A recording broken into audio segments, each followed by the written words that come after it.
Alright, part 3 of Love the Scale. It's probably still going to shit itself, but here we are. About to go racing once again with Brenton Hobson. Hobo 88 will lead the field away. Safety car in pit lane.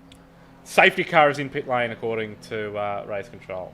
Michael. Alright, so far no dropping of train percentage here, which is good. Shame about the lower quality, but sometimes you've got to do what you've got to do. But we'll give it 5 minutes and probably start shitting itself again. But away we go. Hobbo's gone early here. He has jumped them. He's caught them with their pants down. And he's got a good 1 second lead on the restart. And don't care about that pulse car. What's going on here in the midfield? Not too much. A little bit further back though, I did see some...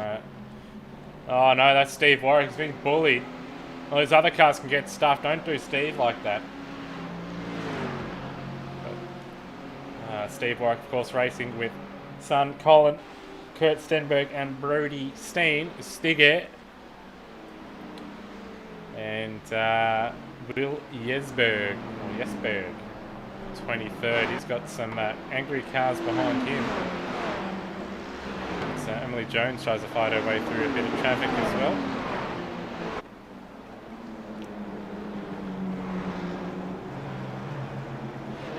It's all happening here in this little mid-pack here with Jesberg.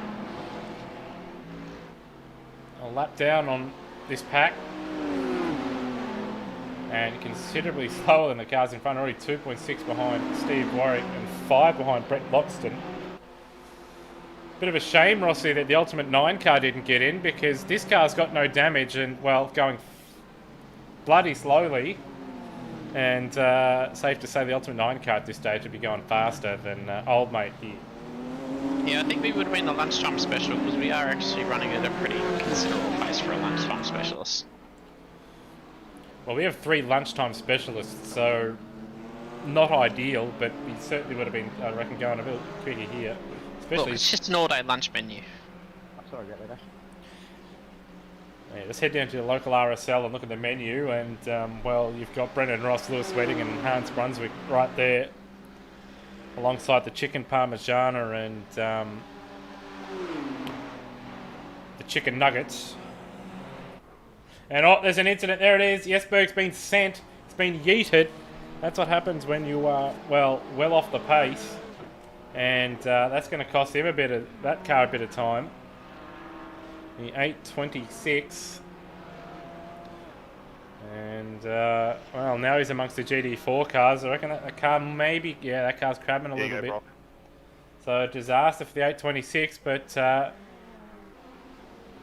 sort of what happens when your car's way off the pace sometimes and they've got an angry pack behind you. But anyway, we press on.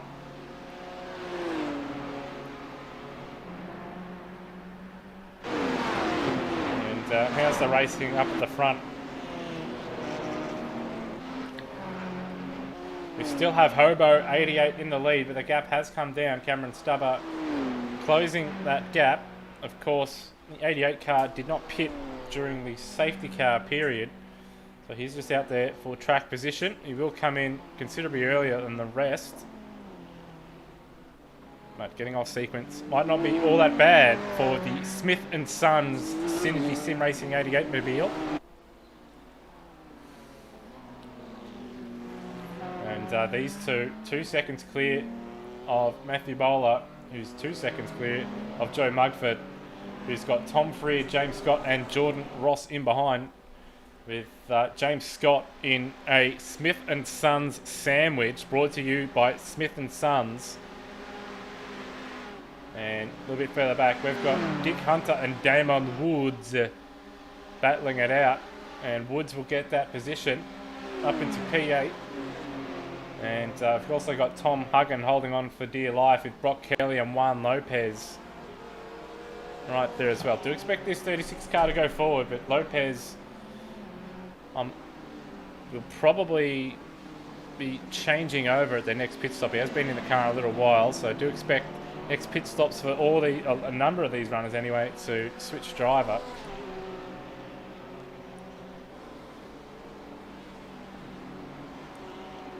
do expect that Porsche to go forward.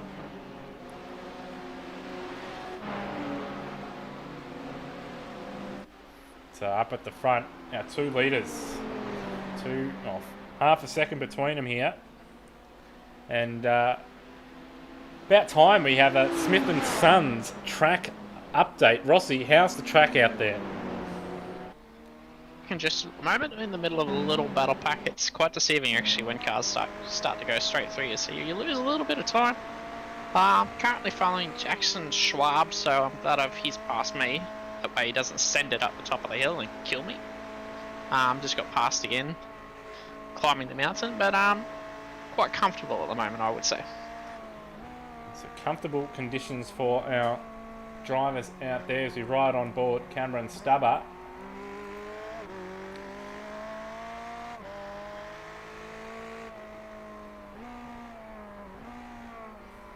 And these guys extending their gap over Pursuit Sim Racing, 3.4 seconds the gap.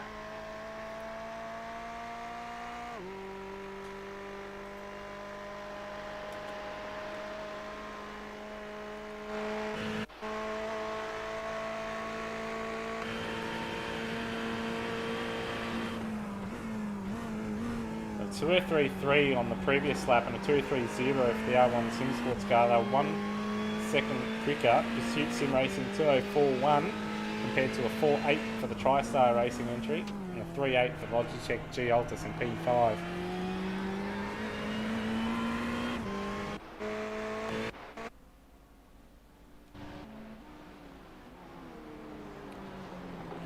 And a 3.8 and a 3.7 again for our leaders. A little bit quicker that time. Sorry, a little bit slower for our leaders, and then PSR car 4.5, 5.3 for the TriStar entry, and a 4.7 for the Logitech entry as well. As Stubber has a look at Hobson, not close enough to make the move, just trying to distract him. And here we are, it's James Scott, I believe, making the move. He's now into 4th position. Indeed it is.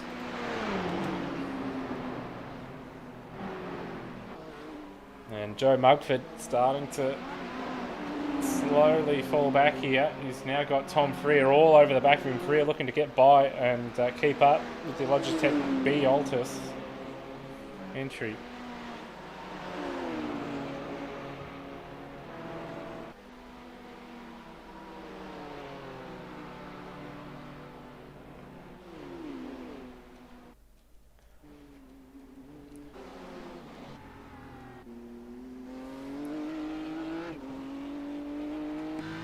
Just try and find an intriguing view here. So look back from the rear left of Joe Mugford's Ferrari. See Tom Freer, Jordan Ross and Damon Woods has already made his way onto the back of this pack.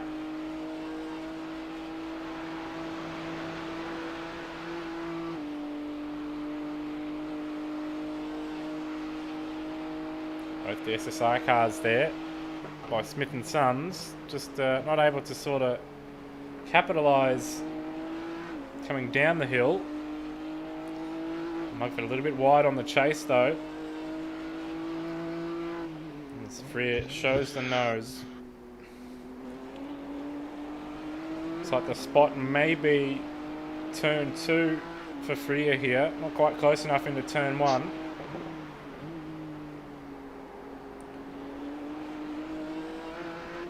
Mugford has got a solid exit out of Hell Corner.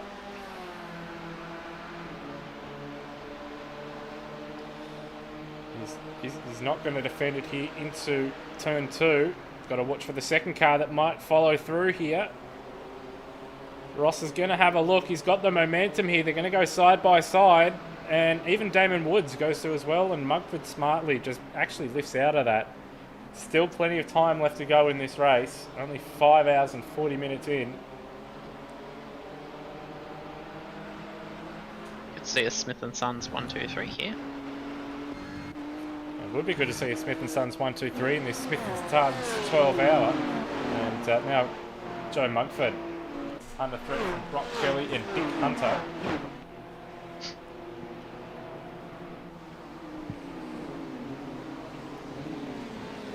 Clean livery on that Mugford entry. And, we can see the track just evolve as well. More rubber being put down.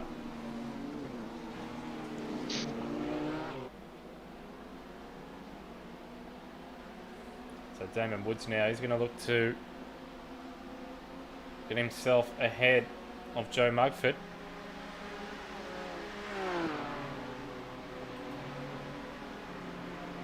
All those guys in the fives on that last lap, but of course they were behind. And we're being held up.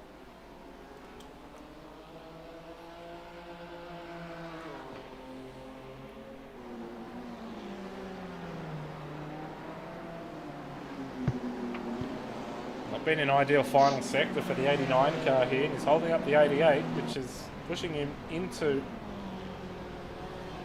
ERT 27 here.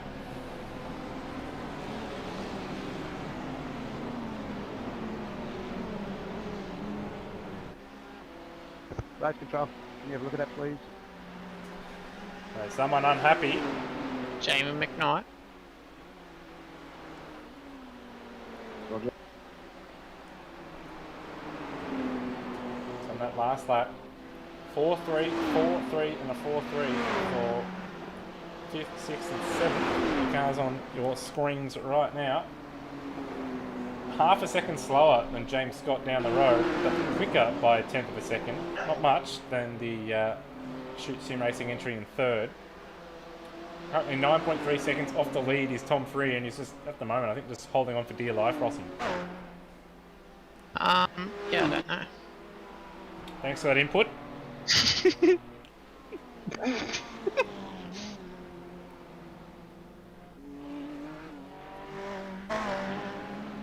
Cut to James Scott here. It's not really having a big enough go here. He's just piss farting around. Quite wide on the exit of Forest Elbow there. So he tries to close down car number 5. This guy's about 5-6 seconds adrift of our leaders. Brendan Hobson still in the lead. Half a second ahead.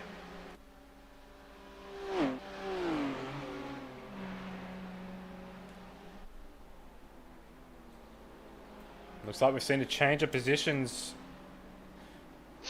Yep, the 88, oh sorry, the 143 now, Jordan Ross ahead of Tom Freer. I wonder if there's just a little bit of team orders. Wasn't caught on our screens. There is a little bit of slight damage to the front of that 89 mobile. We do know they did get caught out in one of the early safety cars and had some front end damage, but I'm not sure if they've picked up or accrued any more. See young Luke Rosella be frothing to get back in this car at the moment. Yeah, he'll certainly be wanting to get back in. See, Wayne Burke did the opening stanza, and here's another one that they'll probably look to put into the car at the next stop. A number of these cars will be changing drivers at the next pit stop, with drivers approaching their maximum stint length time. So that may be a deciding factor with pit stops looming. So we can have a look at the helicopter cam here. And James Scott right behind number 5 Ferrari.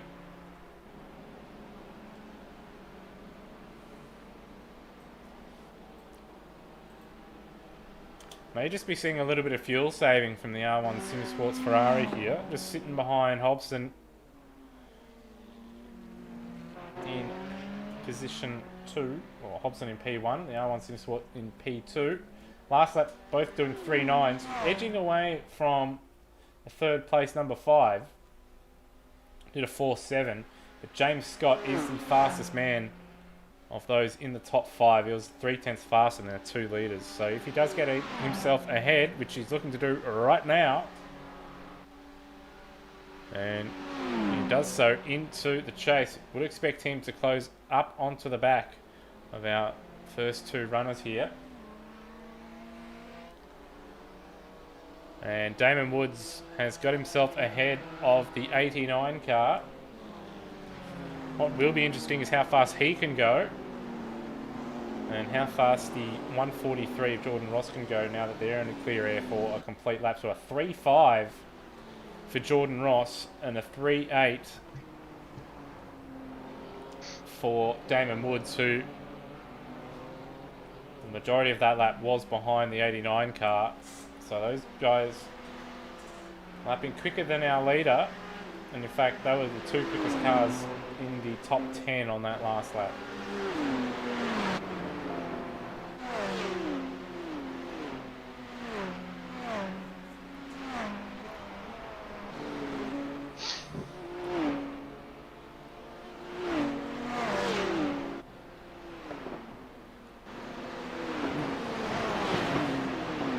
Just in the edge of this top 10 here, the RSR Esports car. A couple seconds adrift of Tom Freer and Damon Woods. Is slowly easing up onto the back of Freer there. TriStar Racing car's gone backwards since the restart and slowly falling into the clutches of DPR 233, and behind him Vanderbilt Sim Racing and a very angry battle pack in behind him.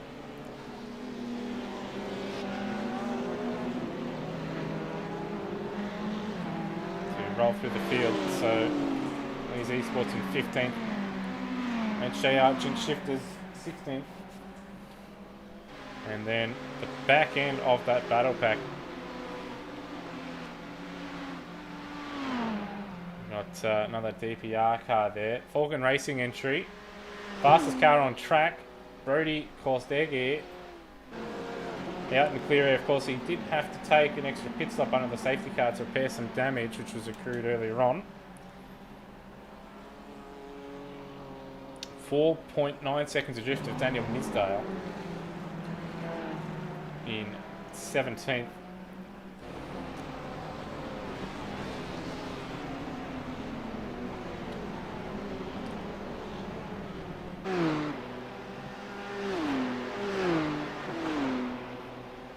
So after getting passed by Damon Woods here, Tom Freer's been able to just stick with him at least for the last lap and a half.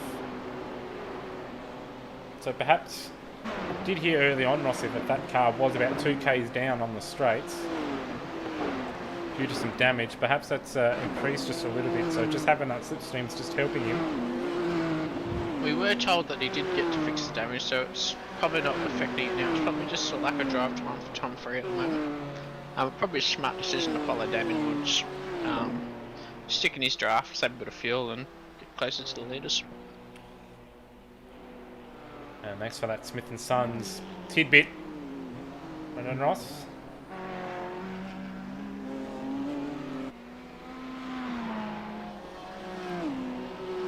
Matthew Bowler here in P4. He's starting to come under threat from Jordan Ross. Jordan Ross on that last lap at 2:03.5. About the second fastest man on track behind Kostegi Brode. So he's travelling along nicely. And these guys, that's 7 or so seconds away from the lead.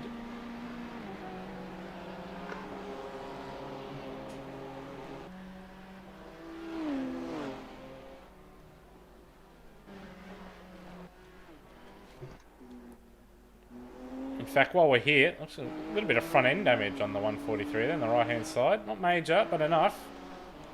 And we're right on board the 143. It looks to get by Matthew Bowler. Oh, a little bit of... got a much better exit out of turn 1 there and actually ran it into the back of Bowler.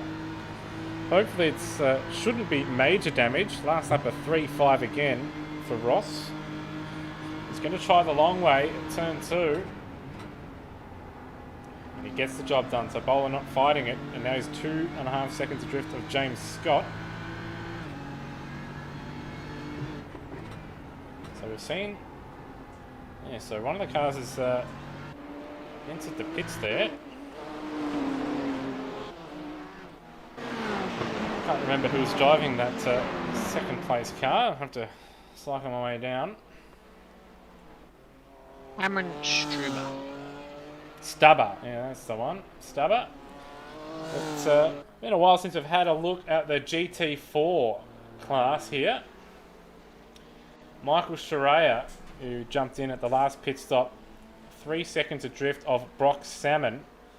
Salmon 7.5 adrift of Brady Myers, who's in third, and 8 seconds off the overall leader, which is Brad Ryan. Did have a battle of 2 Brads in the GT4 class earlier on. Brad Newman and Brad Ryan. But here you can see the Porsche Cup in GT4, all running first, second and third here. And just like the GT3 class, there were some complaints about the Porsches not being BOP. Unfortunately, for those in the GT4 class, or in both classes,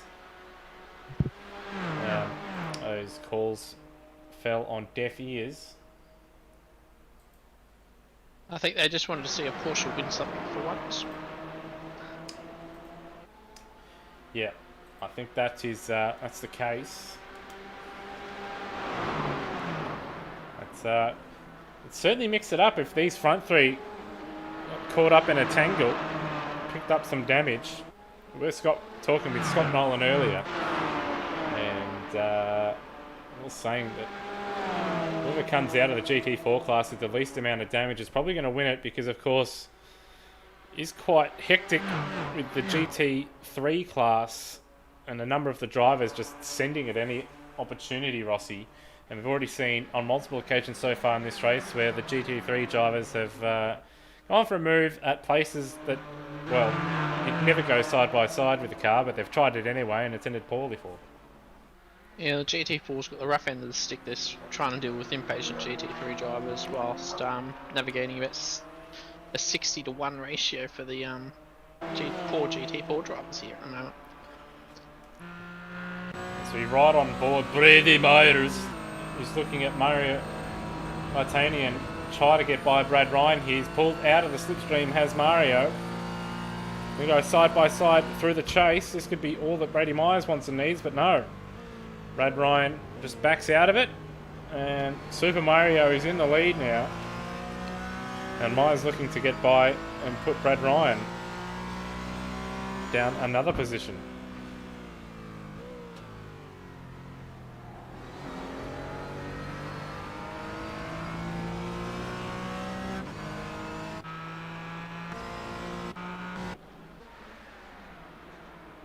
Let's go to helicopter cam here, and you can just see just how slow these cars are travelling compared to the GT3 cars here.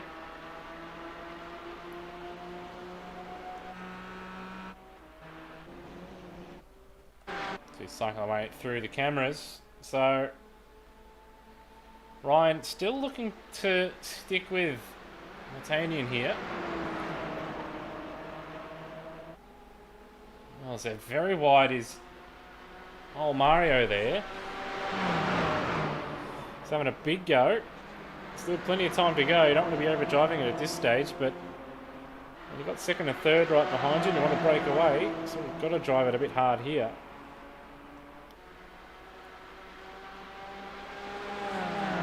Again, using all the road at Reed Park and at the Great.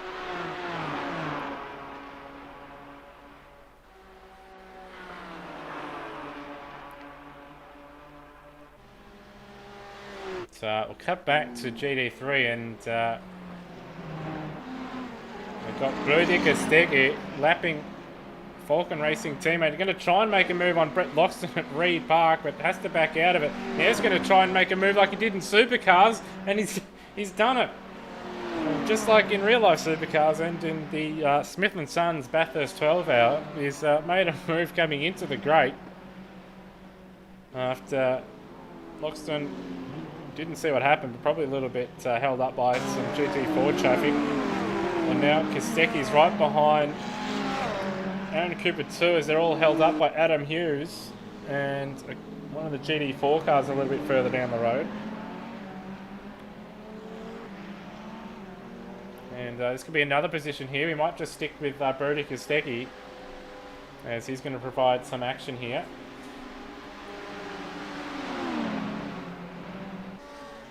And side by side with Cooper too. Oh, there's a car spun around at the start finish line. We'll cut to that in a moment.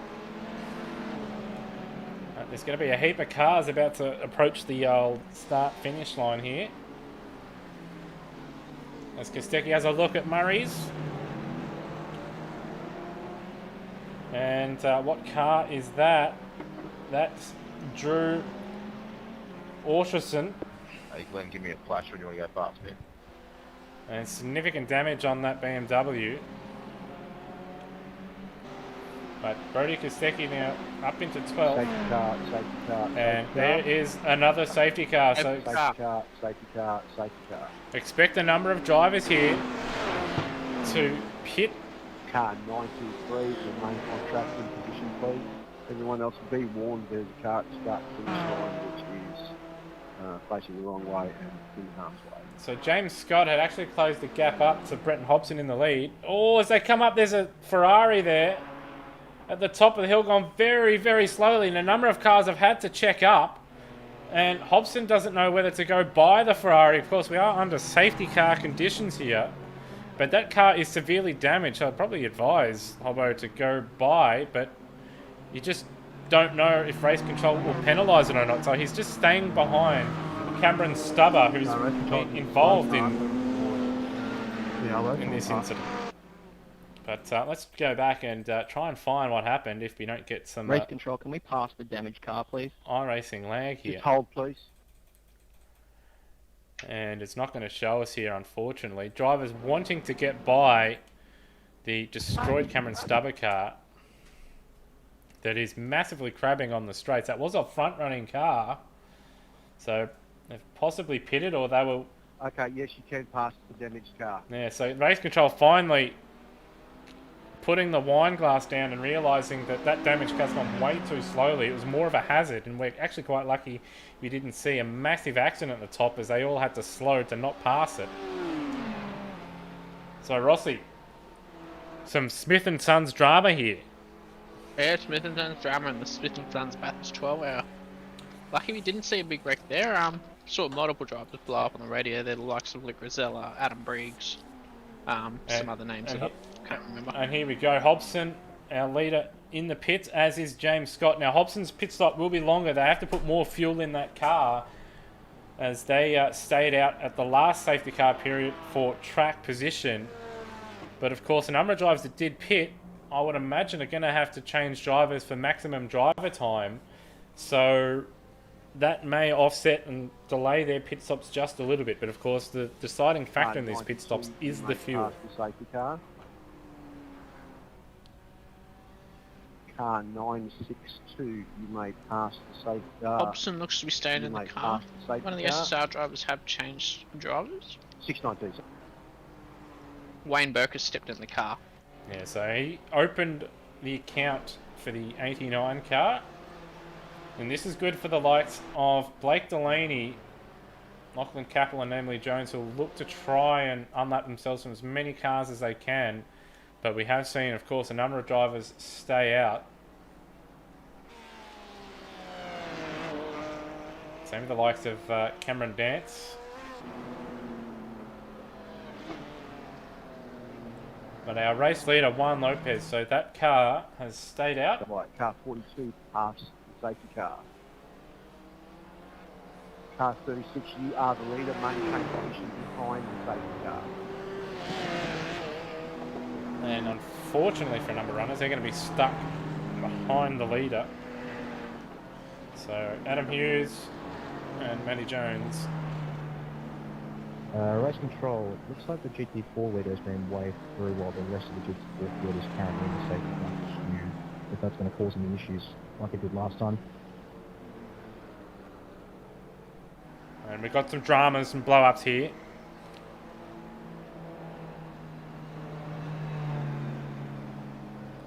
GT4 leader being waved by, and the rest of them stuck in the queue. Field will be sorted. We were picking up the race leader, the overall race leader, as who our target was first. The rest of the field will be sorted in a moment.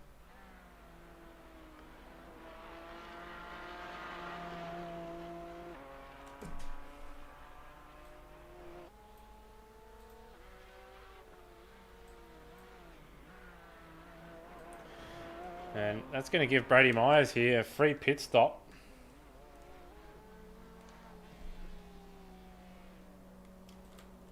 So a bit of a disaster for the rest of the GT4 runners, but still plenty of time for those guys to make up a heap of time.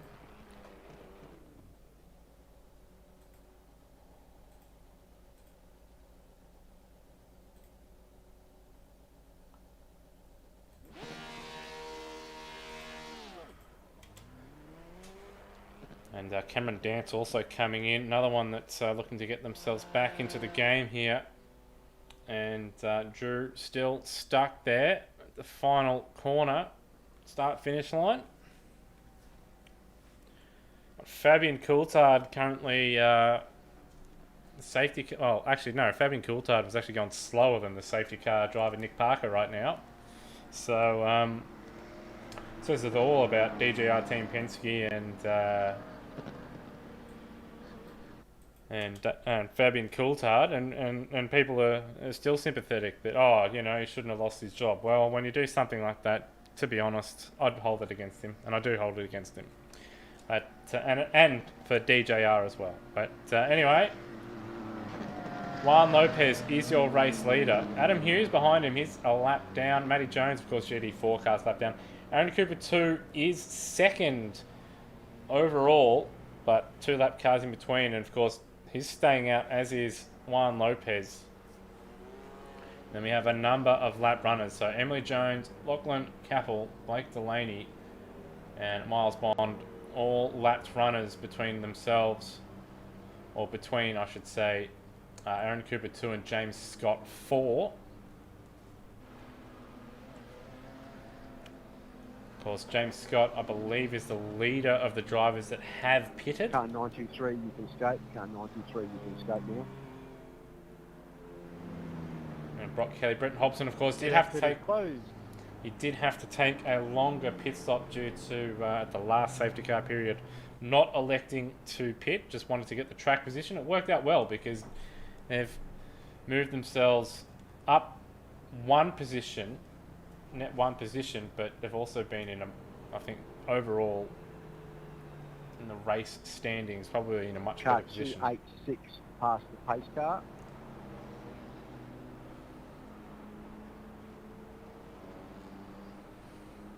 So sent a driver change in the ERT mobile. Riley Preston has jumped in. Damon Woods has stepped out. Car 888 past the pace car. Also seen Raina Costello jump in the GT4 ERT car as well. Jordan Ross has stayed in the 143 Smith & Sons Synergy Sim Racing car. Jackson Schaub, I think he's stayed in, Rossi. You did. You did? I might be in the middle of a snack. That's alright. And then we've got Joe Mugford there in 10th place. I think they've changed drivers over in that car as well. Car 77, you can pass the pace car. Car 77. Michael Schreier in 4th place, only 1.3 behind Lee Ellis now in the GT4 class due to the safety car. You see Brett Loxton get overtaken by Brody Kostecki in the exact same fashion as what Kostecki managed in the Bathurst 1000 last year at the Great, but Kostecki has elected to pit by the looks of it. And it's cost him a little bit of time. Anyway, I'm going to leave the stream running, but I'm going to go get my Chico rolls.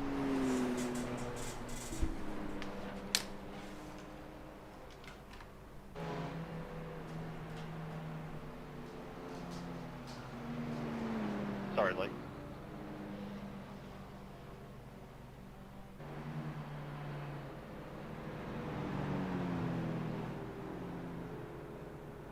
car 50 past the pace car 50 past the pace car.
Pit exit is closed. Racing will resume at the end of this lap. Racing will resume at the end of this lap.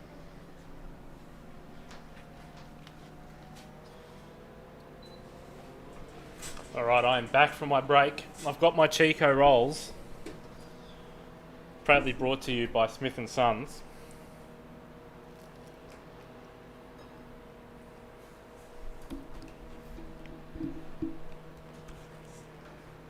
Still under safety car conditions after an incident where a car ended up backwards at the start-finish line with significant damage.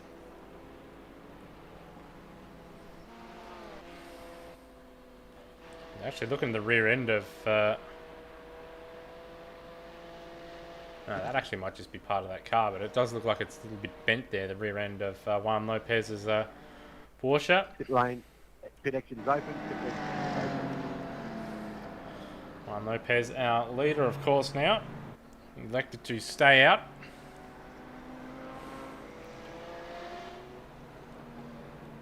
With and Pt3, Cooper is in P2 again. That car's another one that's sort of running a little bit off kilter. Each time there's a safety car, they're looking to just get themselves further and further up the road.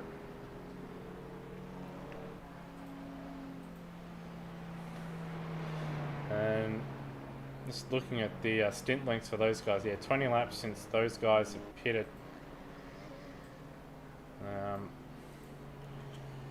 Well, all the cars behind them yet to, well, they pitted just 2 laps ago when the safety car was called. In the GT4 class, Michael Show has just topped up the tank.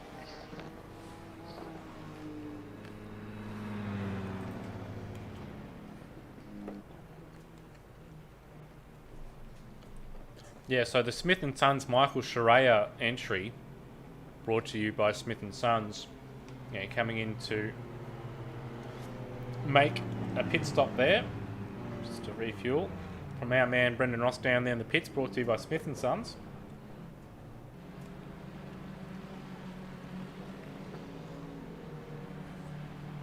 Car number 36, you are the leader of the race. Maintain safety car pace. you will be allowed to bring the field back under green flag conditions. The acceleration zone is parallel to the entry at pit lane. You're not, a reminder to all drivers, you are not to overlap with another car until the apex of the final corner, and not allowed to pass the car in front of you until you cross over the start finish line. So Safety car move away from the field. Safety car move away from the field. Car number 36, maintain safety car pace. You are the leader of the race and able to resume. So about to go running again.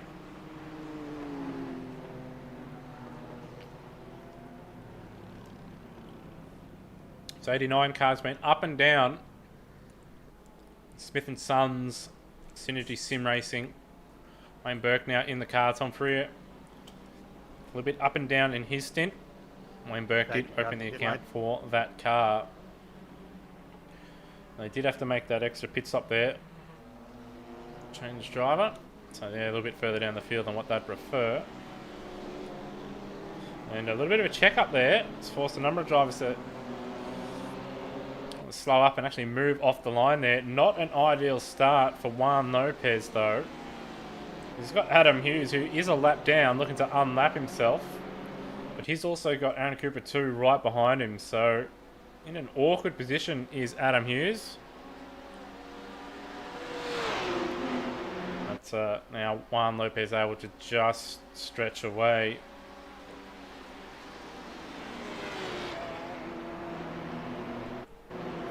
Go further back. James Scott in third position overall. He's got Brock Kelly and Brenton Hobson right behind him. More pressing for him though. He's got a lot of lap traffic between him and Cooper 2 there. Miles Bond, Blake Delaney and Lachlan Capel are in his way. Question is, will he have a crack, or is he just going to pussyfoot his way out of this and just bide his time? We don't want to see him bide his time. We want to see him have a crack. But yeah, it looks like he's just going to bide his time here.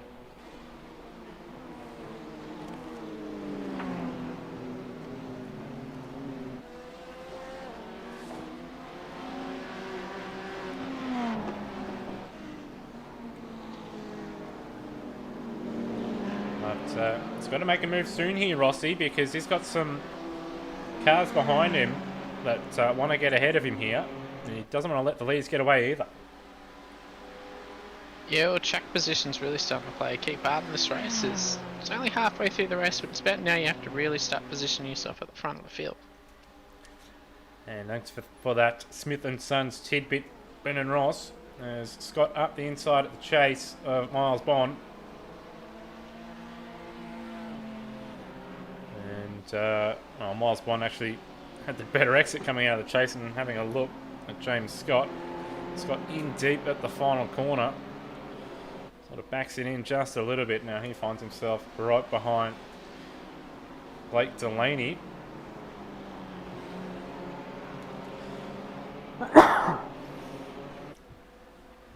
Oh, we've got a car around.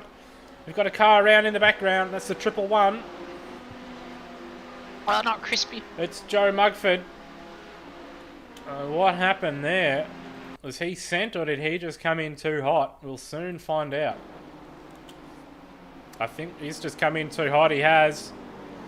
And around he goes. Well, they're in a good position after the previous safety car. And, well, now they've got a bit of work to do, down in 14th place. As we see possible change for the lead in the GT4 class. Yep, Mario Vatanian getting ahead of Jake Maloney. And Ryan Costello not too far away either. So the front three in GT4 remaining very close together.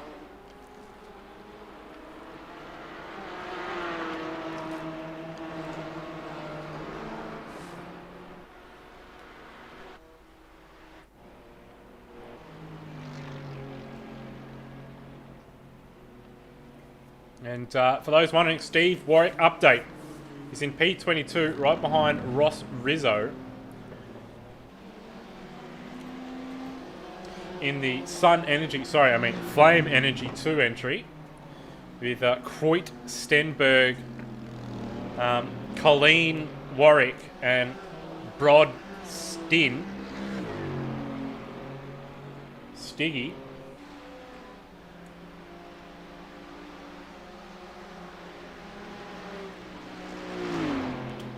And looks like they're just being lapped there by the 27 car. Brought to you by Smith & Sons.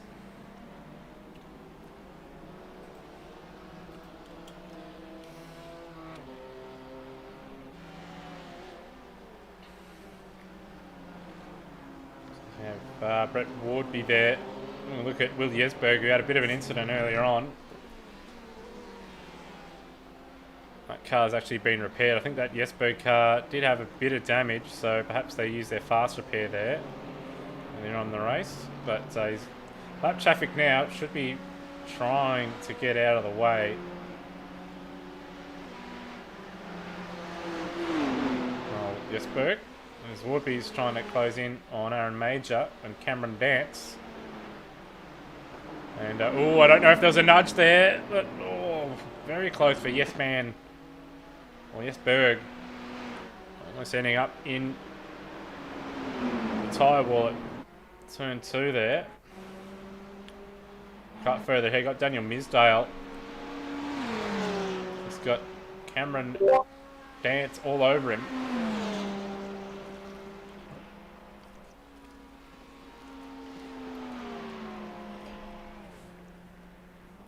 This stream was brought to you by Smith & Son. And Hans Brunswick has joined the commentary box. Hans, what have you made of this Smith & Sons 12 hour brought to you by Smith & Sons? Yeah, it's been a fantastic day so far, Lewis. Just here down in the pits watching a lot of broken GT3 machinery go back on flatbed trucks. It's obviously been absolute peak of driving standards. This is the pinnacle, as they always say. And obviously the best race of the year, over. Yeah, the pinnacle of driving standards if the pinnacle is a garbage bin. There's been some good stuff and some average stuff. There's got Bradley Ratu and Wayne Burke starting to duke it out. Wayne Burke seems to have struggled here on the restart. Was 3.8 on that last lap, which is one of the quicker laps that we've seen from drivers out on the circuit at the moment, but that car, I reckon, nursing a little bit of damage. And he's trying to close down Luke Rosella's best mate, Bradley Ratu, in the Mark 1 Esports entry. And Steve Warwick is in the pits. Steve Warwick is in. And I've also got a big battle here from Bailey Frid, Michael Brennan, Ashley Lear, and Bradley Ratu slowly closing onto the back of that as well. So hopefully we see a big bust up here.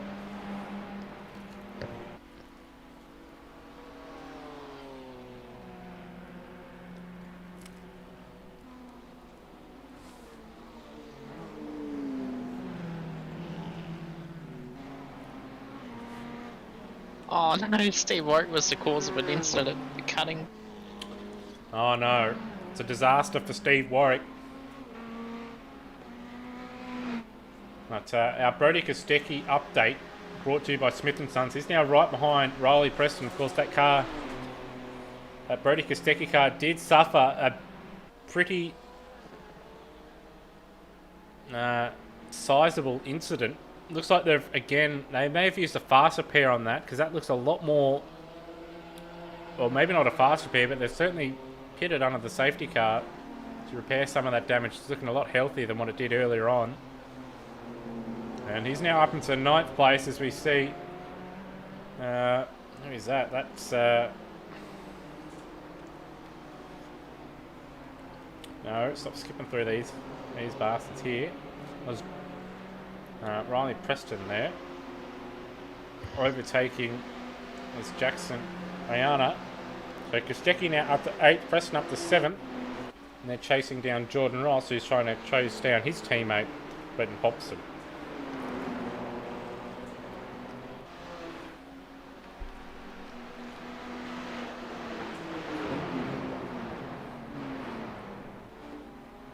also have had James Scott 4 get ahead of Aaron Cooper 2 as well.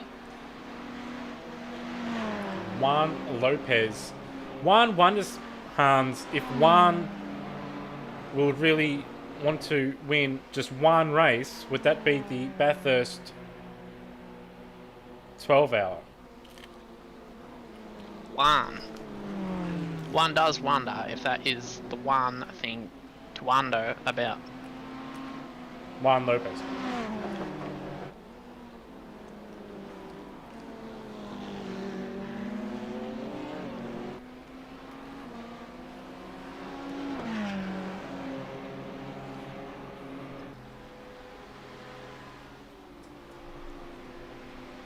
Quite interesting effort today, boys. I've just been in changing my sim setup's brake system, and obviously I'm fucking hopeless, quite clearly, because I've managed to injure myself while doing it.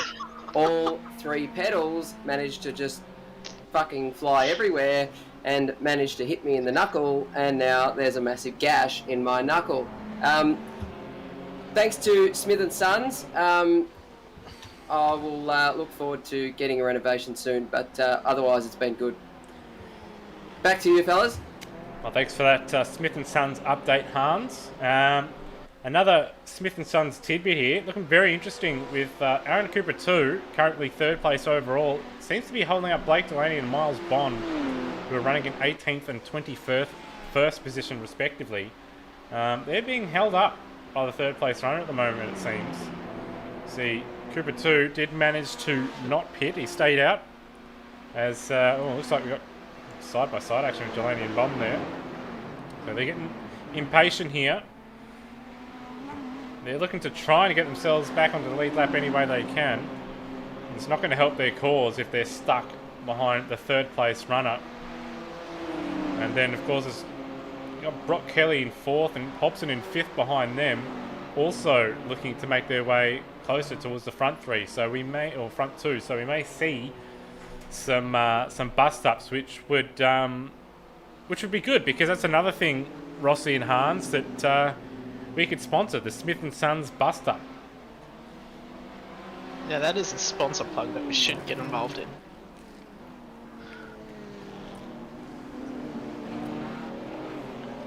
Currently listening to Scott Nolan give Luke Rosella an interview at the moment.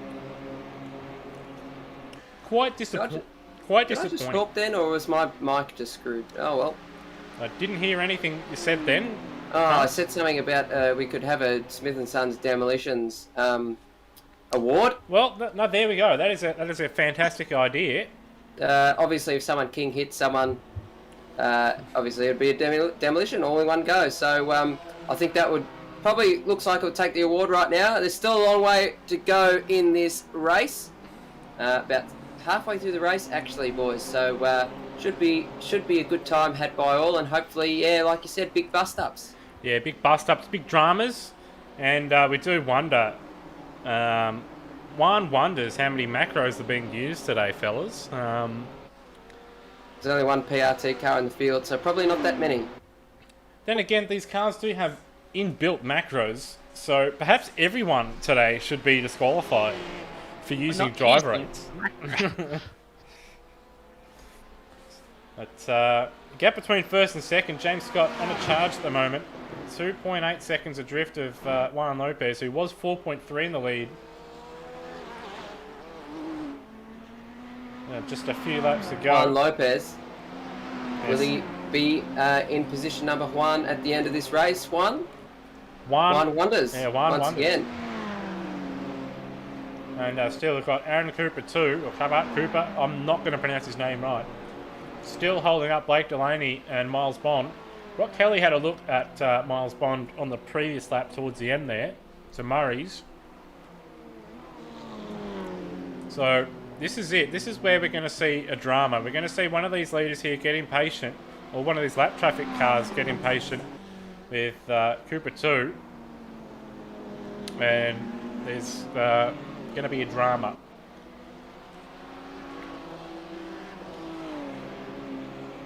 because these guys in 4th, 5th and 6th, they're going to get impatient here because they are being held up ever so slightly.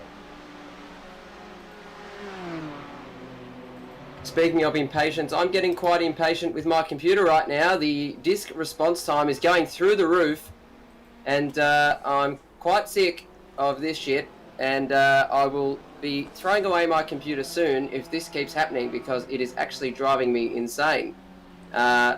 Hopefully Smith & Sons will open a computer shop, and then we can go to Smith & Sons for all our computing needs, as well as renovations and extensions and demolitions. Back to you, Lewis. Yes, and speaking of demolitions, the 143 car is just about to be demolished by Brody Kostecki, and it has been into turn number 1. So Brody Kostecki getting ahead of Jordan Ross for position 6, and car 69 there. It's a very nice job from Brody Kostecki to get that car back up from where it was after some dramas at the 3.5 hour mark.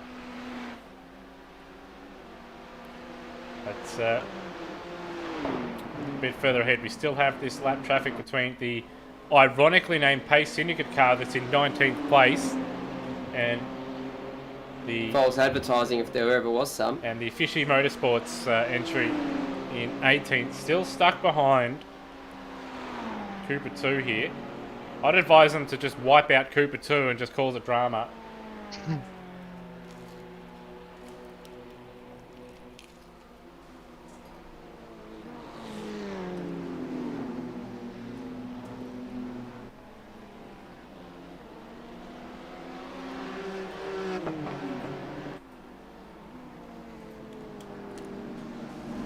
Oh, I did see someone graze the wall there.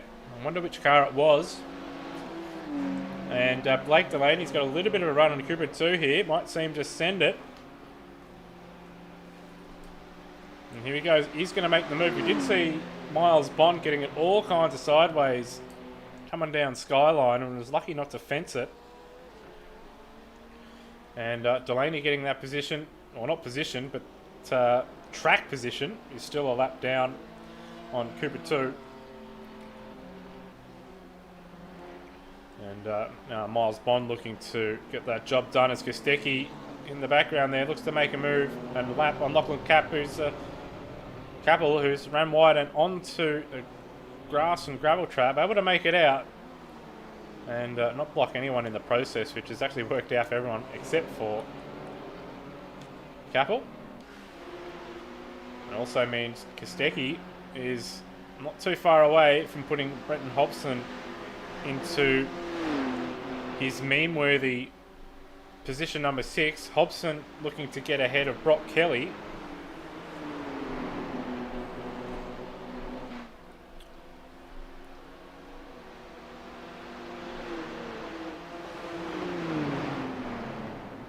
Brock Kelly just starting to hold up Hobson here, and Hobson looking to get ahead of Kelly as soon as possible because Brody Kostecki is right there. In fact, it's right on board. The number 69 mobile.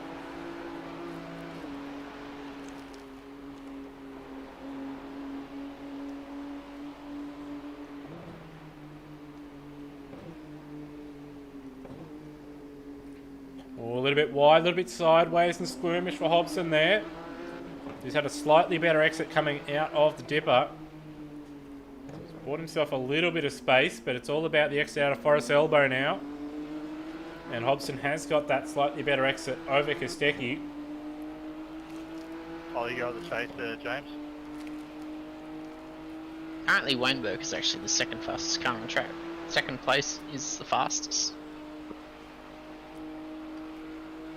Thank you for that Smith & Sons tidbit, Brendan Ross. Thanks, man. I just wanted to mention as well, Zach Mitchell in the Porsche 718 Cayman GT4 Club Sport MR. His alter ego is known as MILFs Hunter. So, Zach, if you end up watching this back, we give you a good day, bid you a good day, and good luck for the rest of the race. Obviously, he's a very good operator, and he is quite good at obviously bringing some entertainment to the V8 Scops live chats we see from time to time. So Zach Mitchell, aka Mills Hunter, absolute ripper bloke, and yeah, great to see him in the race. Also seems to like bringing some entertainment to the older ladies' Hans. Yeah, he's obviously with that name, Mills Hunter, doesn't leave much to the imagination, but obviously they do need a bit of entertainment, and he's got them covered with that market. Speaking of markets that are covered, Smith & Sons, by the way, renovation and extensions. They're in the North Shore of Sydney. You should check them out. They are fantastic. Over. Yeah, they are the best, period. And Miles Bond has got himself ahead of Aaron Cooper 2. So you're running in third place and being unlapped by guys in 15th and 17th. That's pretty embarrassing. But of course, Cooper 2 has yet to pit, so he's on some older tyres out there. Been 30 laps since his last pit stop. Or his last tyre stop, at least. Got a fair few Aarons with 2 on the end of their surname. We've got Aaron Cooper 2, Aaron Major 2. So a bit interesting there, Lewis. Yeah, and not even the first best Aaron. So yeah, so obviously Aaron Cooper 2, a distant relative of Super 2, Dunlop Super 2.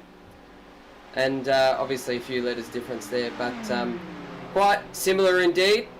And only the second best Aaron Cooper and Aaron Major out there. So clearly they've got a bit of work to do. Adam Hughes, meanwhile, only the 5th best. So clearly he needs to lift. And but otherwise they're doing a very, very good job. They are the best of the Aaron Coopers and the Aaron whatever they are on in the actual server. So they're doing a very, very good job. And immediately after getting by the RSR entry, straight away, Brody Kostecki's got by Cooper 2. And with that, poor run out of the final corner after being overtaken from Kostecki. Cooper 2's then been overtaken by Brock Kelly as well. So it took them 400 laps, but they finally got there in the end and got by him. But Brody Kostecki, the man to watch at the moment. Of course, he did have to contend with some traffic in front of him. 4.6 on that last lap, 6/10 slower than James Scott ahead of him, and 3/10 slower than the Vandervelde Sim Racing car, which has been piloted by Juan Lopez.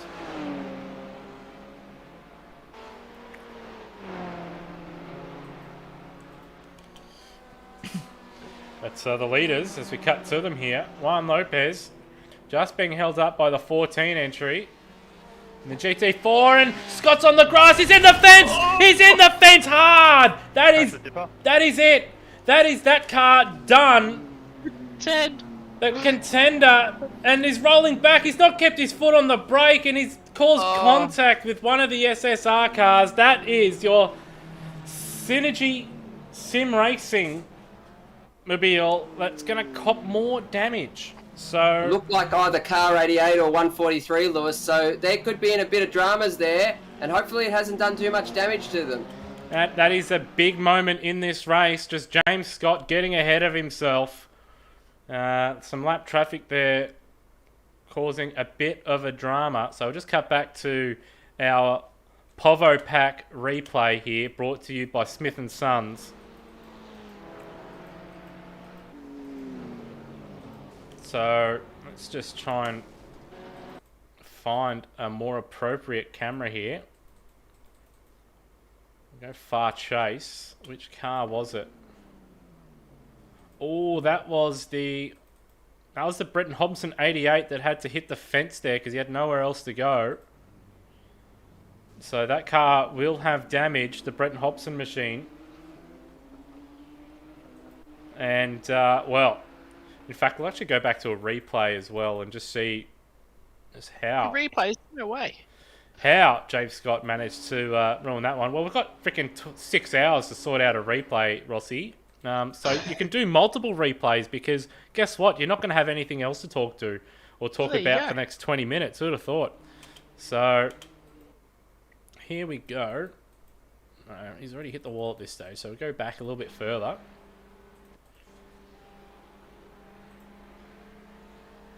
So he's gone around the Nolan car, gone offline. Instead of cutting the chicane, he's just got it all wrong. and rest in pieces. Car number 43, one of the favourites for this one, Hans. And, well, that's definitely up there for your Smith & Sons Demolition Derby Award.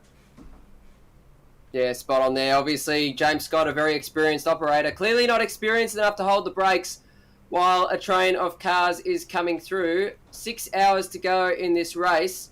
And obviously he's tried to do a very good job at trying to throw away other people's race as well, having seen that he's thrown his race away. Obviously a bit of a sore loser there, Lewis, and well, actually, perhaps a bit of a culture problem down at iRacing Central.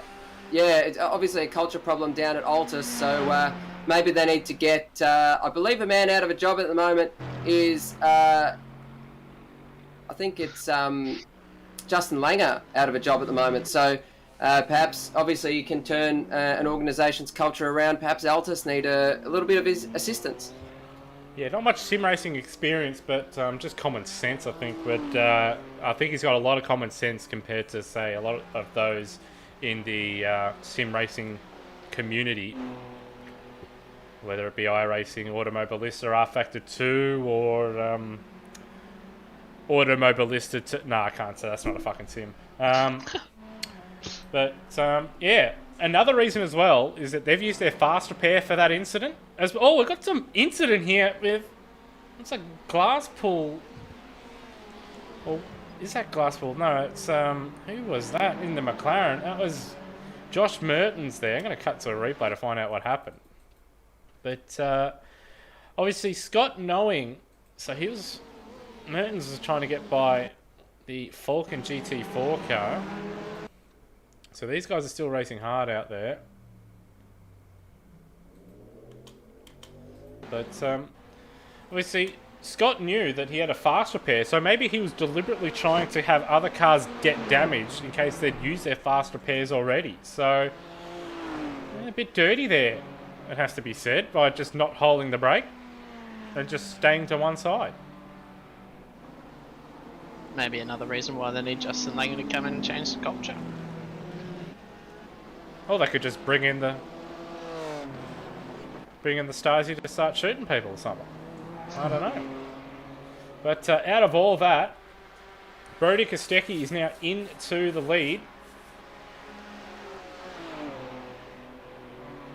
Taking him a while.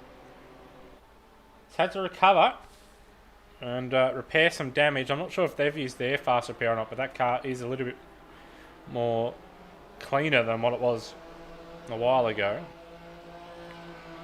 He's just trying to navigate his way past Blake Delaney at the moment, who's trying to navigate Jake Maloney and Mario Vartanian.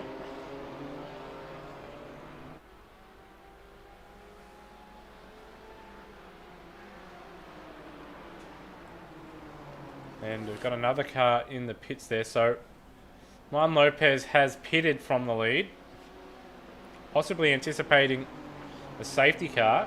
But Brent Hobson now in third place after all that shenanigans.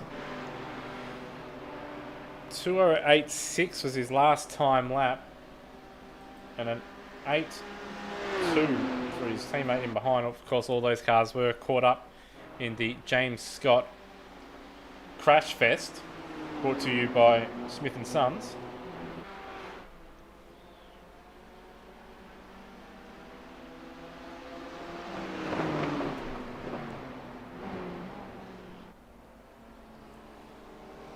And in fact, Hobson getting out of the way of Jordan Ross there. I believe it's Jordan Ross in that car. Yes, it is. Now he's going to have to contend with Riley Preston. So some damage in that 88 car. We did see it graze the wall at the dipper. Well, not graze the wall, it actually hit the wall. So that car not in ideal condition after someone forgot what the middle pedal did. Now, if this is a 1,000 kilometre race, this would be the last lap. Brody Kostecki is currently in the lead. Yeah, so late drama here in the Smith & Sons Bathurst 1000.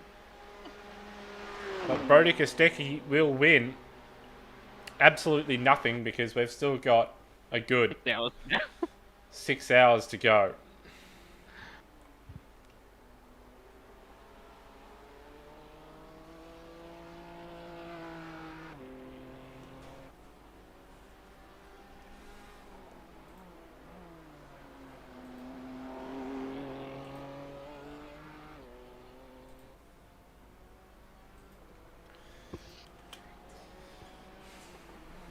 So Kostecki in the lead.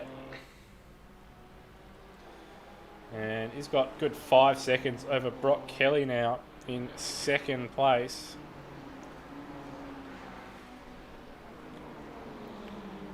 And there's Aaron Cooper 2 coming into the pit lane. So he's actually dropped quite a bit of time out of all of that kerfuffle as well.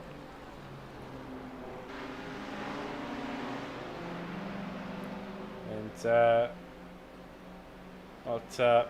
Michael Brennan there coming up in 11th place. Bradley Ratu, Luke Rosella's best mate in 10th. Bailey Frid in 9th place. He's currently navigating a bit of GT4 traffic at the moment. As well as he's got Brett Loxton right in front of him. Jackson Schaub in 7th, just navigating Jake Maloney. We have Wayne Burke in 6th place, looking to make his move on Riley Preston, but he's coming up to Mario Vatanian. So that's going to hold him up coming down the mountain.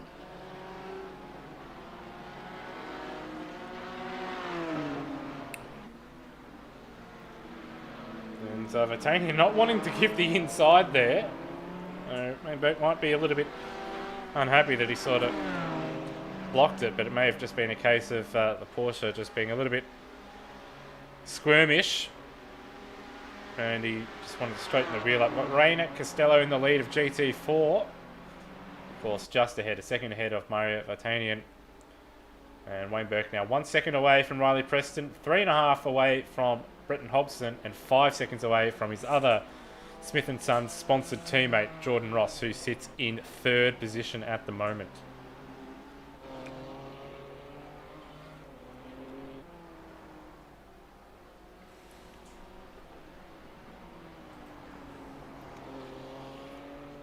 Alright, I'm just having a look at some of the lap times last time around, and they're all over the place. Of course, we've had a number of drivers having to deal with some GT4 traffic. So our race leader, Brody Kostecki, 203.6 with the RSR Esport car, 204.4, matched by your car on screen at the moment with a 204.41. And then we have 205.3 for car 88 and a 7.3 for the ERT Mobile, with Wayne Burke doing a 6.2, but of course a number of those guys did have to navigate traffic. At the stage of the race, gentlemen, where fatigue for some of these drivers, it is a lot of their second stint of the race. Some of them have double stinted already. You've also got a little bit of tyre wear, a little bit of damage. Very easy at this point of the race, guys, to make a Smith & Sons error. Well, you'll never see an error by Smith & Sons. They are that class, but they are the best. best. The segment. But yeah, you'd see a similar issue to the Logitech E-Altus car. They obviously might have come down to a fatigue issue. Might have come down to a Smith & Sons car on the inside that they were passing, but lack of concentration.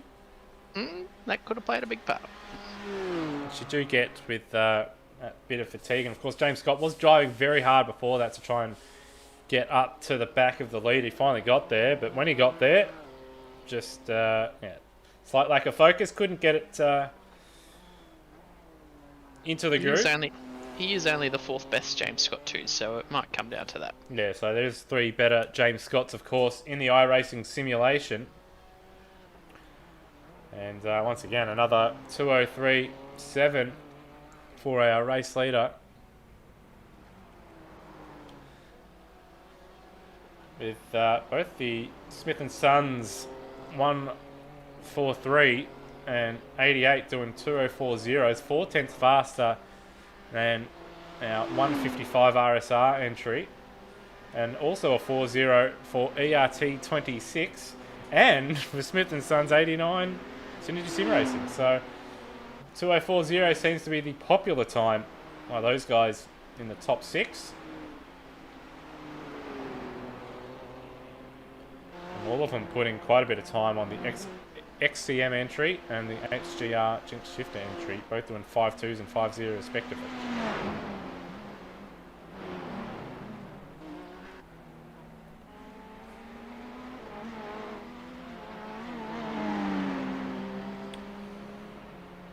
So we are seeing a battle here for position number 8. Brett Loxton and Bailey Frid.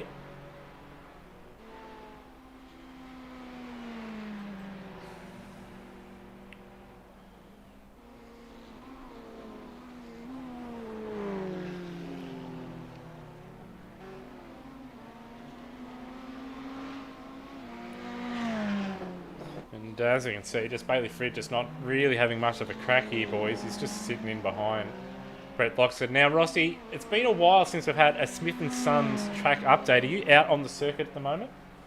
No, I've been off the track for a little while. Well, that's quite disappointing. We may need to get you out on track at some point later on in the race, but just to get a Smith & Sons track update on how the track is feeling at the moment. We'll jump in at the next safety car interval. Yeah, that's a good plan. So Bailey Frid's got a decent exit out of the chase, not close enough into Murray's to make a move. He's going to try and set it up for turn 1 or for turn 2 here. Also coming up on some traffic. Or is it? No, that's not traffic. That's actually Jackson Shorb in P7. My mistake.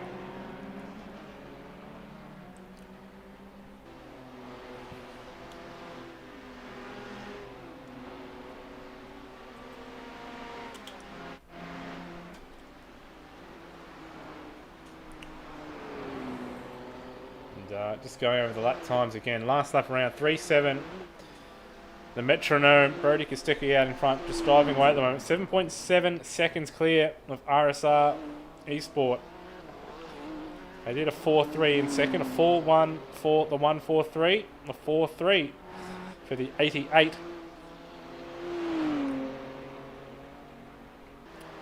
And for the 89, it's a 4.2 with the Evolution Racing car in 5th, doing a 4.1.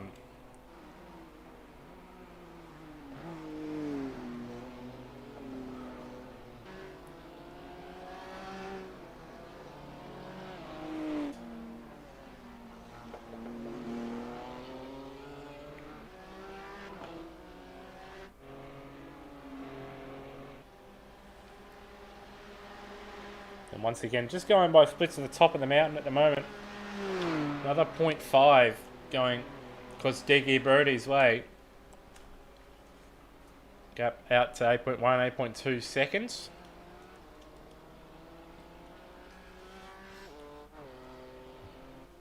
Over this entry, the 155.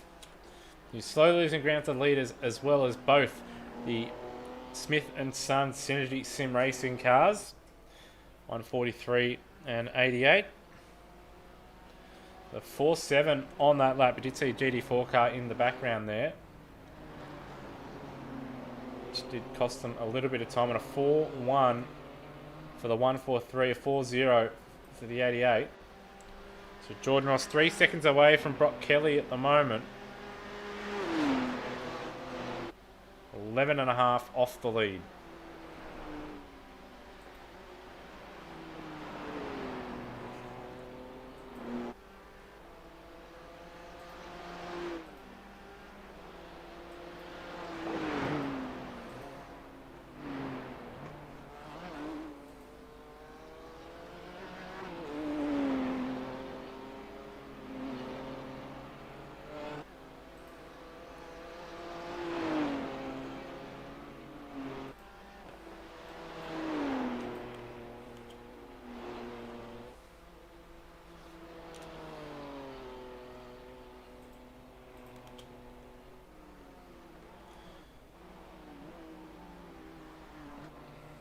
Just rolling through here. The 89 all over the back of the 26 now. That GT4 traffic would have played a little bit of a part in that gap coming down. Sebastian Murray Vesberg, the leading GT4 runner, according to the game, or my live timing, in the Taipan Esports entry.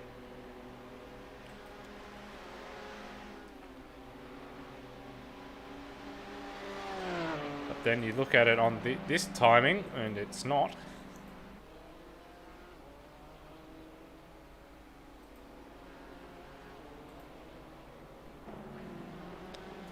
Yeah, so Vartanian is actually the true leader, the GT4 class.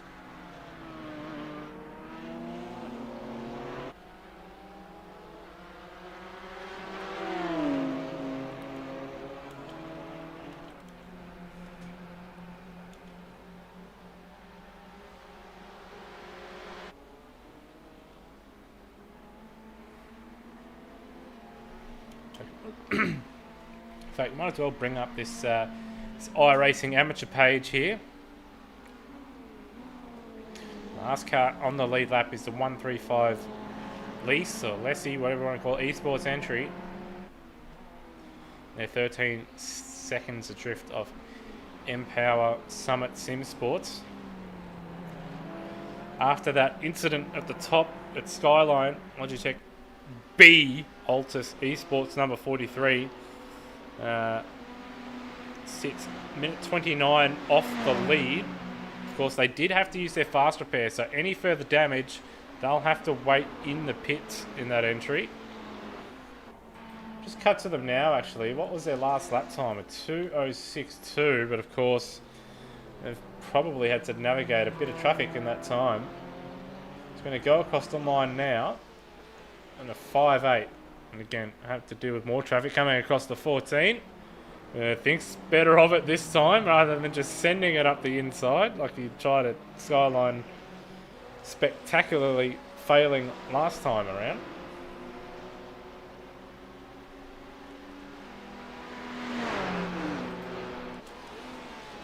So we've got, looks like a bit of snakies down here.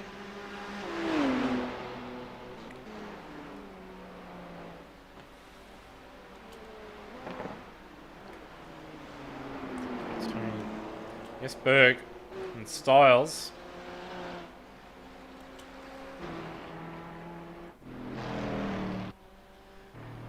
And who have we got here? We've got Steve Warwick back in Mercedes AMG for Flame Energy 2.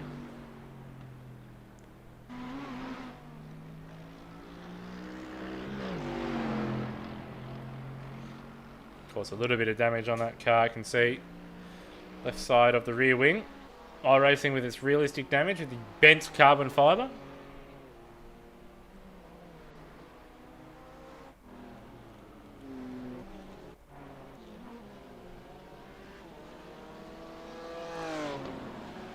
Now, just looking at the gaps, at least according to my timing in the GT4 class, of course, we've got the R8G Guest 888 in the lead. 1.9 clear of Evolution Racing Team. 6.1 away. We've got Trans-Tasman car.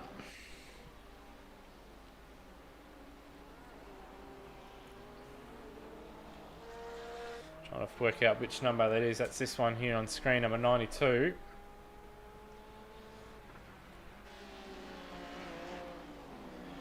And then we have analytical race on Oscar, I think it is 101.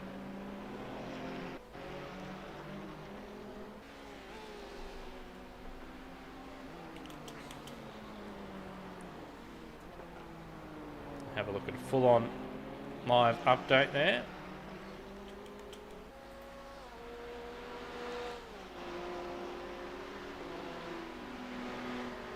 Cut back to one of our front cars at the moment. So the gap sort of stabilised about 11 seconds here, so Kostecki just coming up to some traffic, I believe. Either that has just started to some slight errors creep in. As I say, that's straight back into the 3.7. We've got a bit of cloud cover here down along bottom end of the circuit and near the pits there. May see a quicker lap or two here. Now 1.4 seconds to the Falcon Racing Team on that last lap compared to second place at Brock Kelly. 1.5 clear of Jordan Ross. That gap's about stabilised.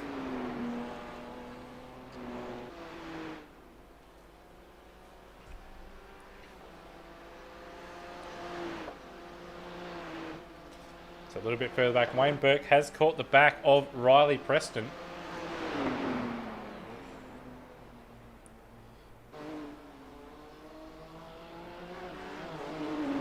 So we could have Synergy Sim Racing cars brought to you by Smith & Sons running second, third, third, fourth and fifth here in a moment.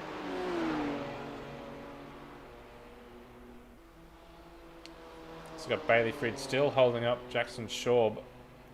Brett Loxton there as well for 7. That's another pack we'll have to have a look at. And oops, someone just grazing the wall there. Either that or a bit of net code. Because realism.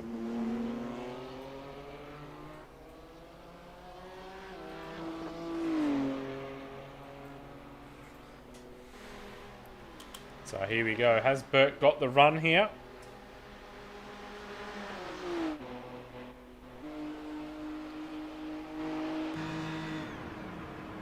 Oh, lifting and coasting. There you go.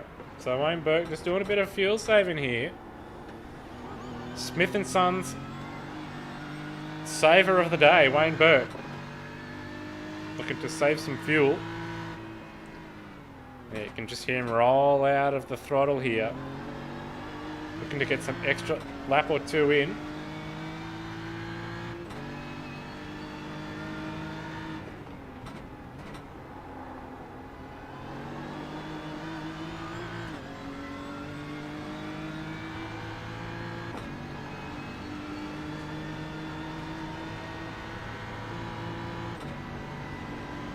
Does he lift again here? Yes, he does very early. Even clutching it. Even clutching it, so trying to save a lot of fuel here. He's waiting to downshift as well at the cutting. Not short shifting for the most part. Looking to just save some fuel, extend this stint out. As you see, Preston very close to the wall. So you go over skyline now. Again, not slamming down the brakes, gradual downshifts.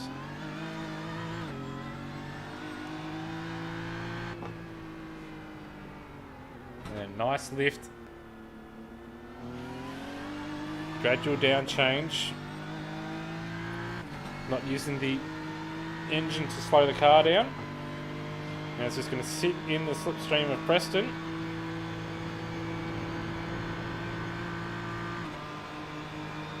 These guys are still driving away from Bailey Frid in behind. And then lifting off well before the kink of the chase. Putting in a big clutch.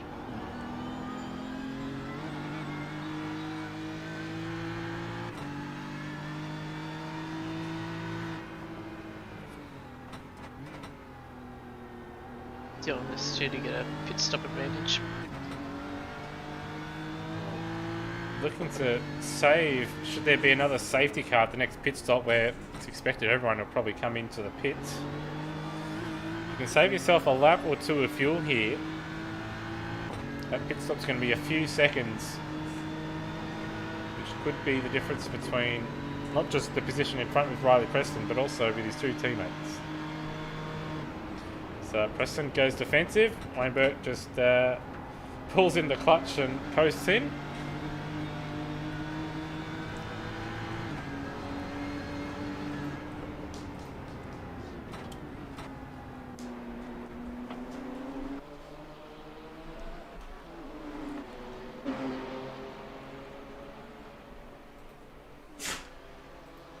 Now getting to fairly deep into the stint as well. To note as well, these two are also faster than both the Smith & Sons cars in third and fourth by a few tenths on that last lap. Oh, there's smoke. Oh, Hobbo's turned it into the S's. Yeah, there's a... Yeah, there he is. Very, very slowly. Oh no. Disaster for the 88. So what has I think happened? Hobbo has hit the fence, actually. He has. Let's have a look. Oh, he's lost the He's rear. actually spun. He's lost the rear down into Skyline and just going into the dipper. He's got it all wrong. Very uncharacteristic mistake from Hobson there.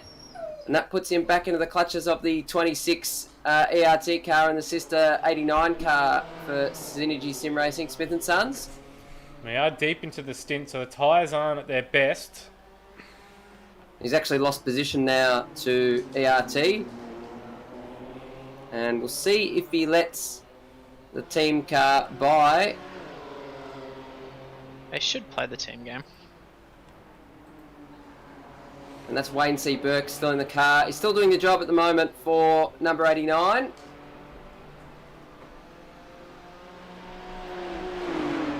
Massive fuel saving going on in that car.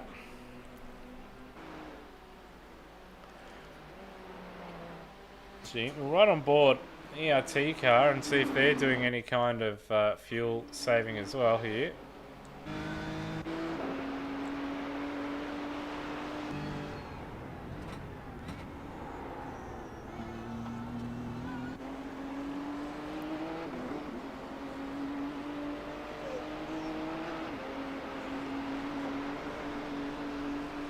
Won't be doing any across the top, you're just hanging on for dear life. Oh, and Hobbo's sliding a little bit there. And again, he's... Oh no, the other Smith & Sons car. Oh, we saw a drama here earlier with James Scott, but the sister car's a little bit smarter than old James Scott, not trying to send it at Skyline. But it's going to cost them time. Oh, hasn't worked out good for them. Word through pit time penalty. It's actually 10-second hold at the pit lane end in the next green flag stop. Michael Korolev has advised. Can't quite see which car that's for because I'm actually on track right now. Looks like we are seeing a change of positions between the two SSR cars there. Yeah, Burke now ahead of Hobson. And as we're listening to Riley Preston, no lift or coast whatsoever. So he's maybe he's running in a different engine mode, but still driving it at full beans.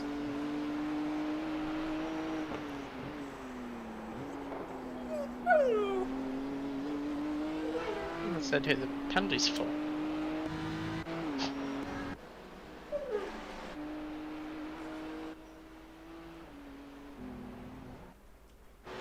Car 43. Pit time penalty. There you go. So that's what you get for, I guess, unless he's done something else on the circuit, perhaps for not holding his brake at the mountain there. Contact at the dipper, allegedly. So, Yep, there it goes. That'll be, I'm imagining, from that incident with Hobson. Yeah, Scott Nolan was requesting a review to the race stewards for that. And ERT car here's going to come across a lot of traffic. Also seen a change for second place here.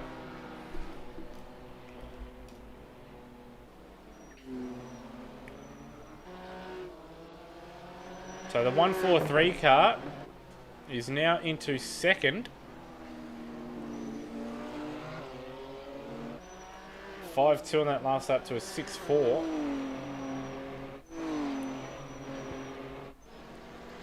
And then we've got this absolute clusterfuck coming down Mountain Straight where we've got GT4 cars mixed with the 89 and 26. You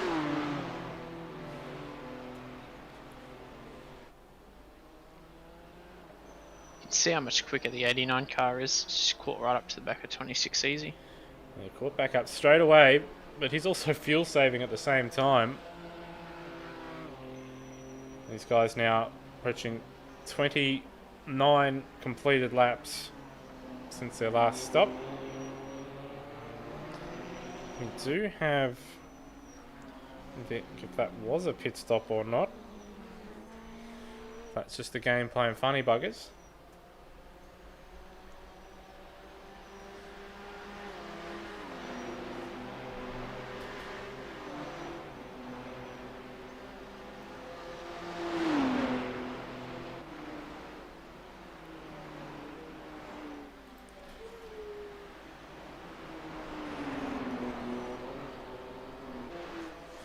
So either way, more traffic for fourth and fifth place cars to contend with. Now 5 seconds adrift to second place battle.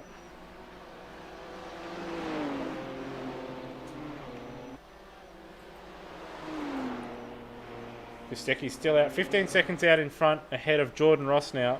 Rock Kelly right in behind, but a number of cars between Rock Kelly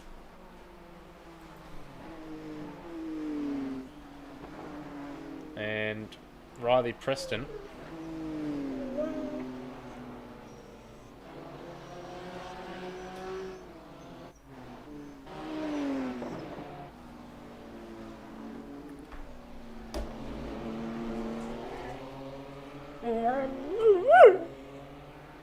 Oh, special guest Ali.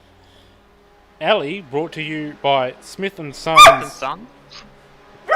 Smith and Sons Dog Care.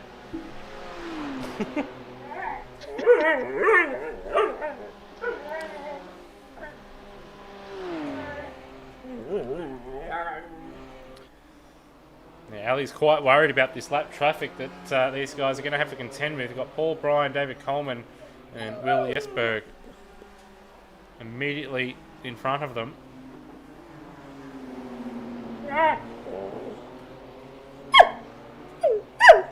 Oh, Wayne Burke's gonna make a move here. Is he? No, No. showing the nose.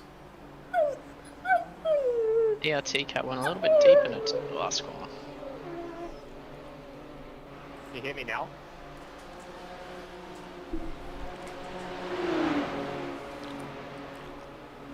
So 4.5 on that last lap for Preston and 4.3 for Burke. 8 tenths faster as we see a change for position. Nice and easy for Wayne Burke. Can you hear? Can you hear? Decimal point, mate.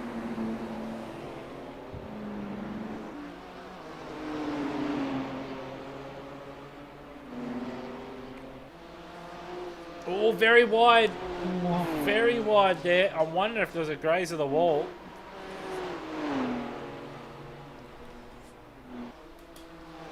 I'll have to have a look on the Smith & Sons replay here. I think he's really pushing you. Let's just have a squiz.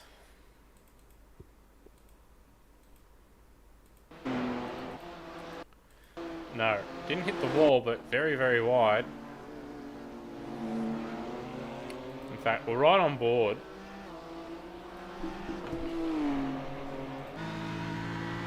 And let's listen this time by and see if Wayne Burke is lifting and coasting.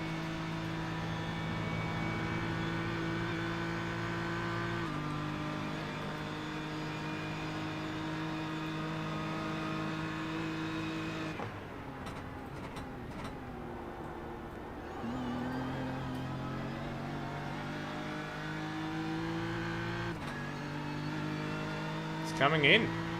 Coming in. We got a car in the wall in the pits. It's a GT4 car.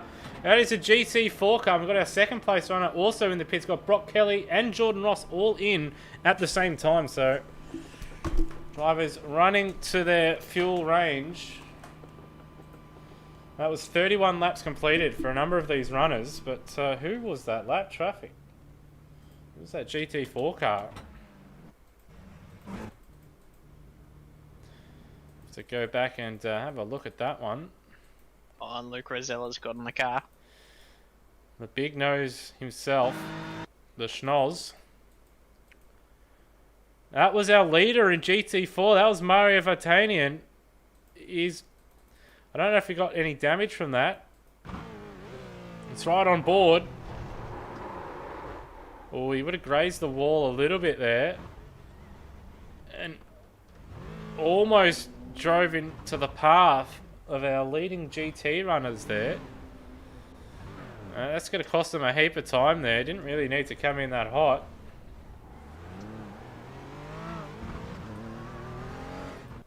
But, well,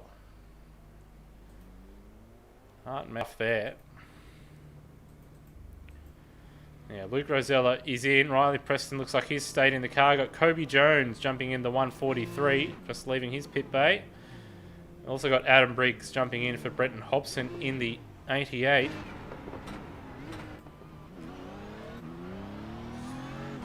They might have put a little bit less fuel in the ERT car because it's come ahead of Luke.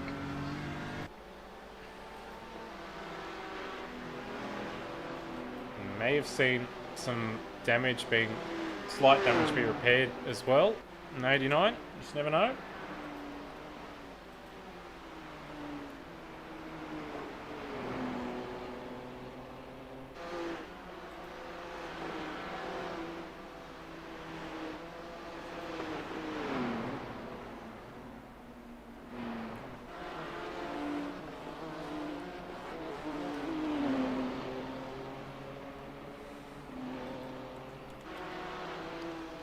Early on the race, Schnoz himself was one of the quicker drivers out on the circuit.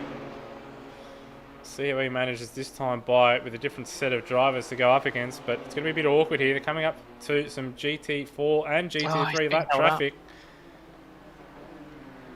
And Caleb Hydes right in front here. That was the car that almost died on the pit entry.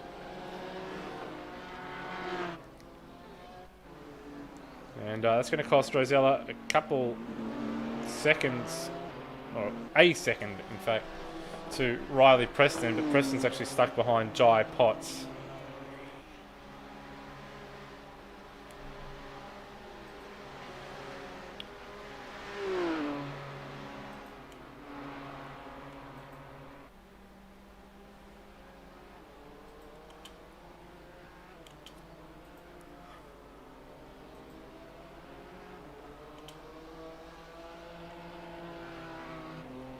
Just going to have a little quick cycle through here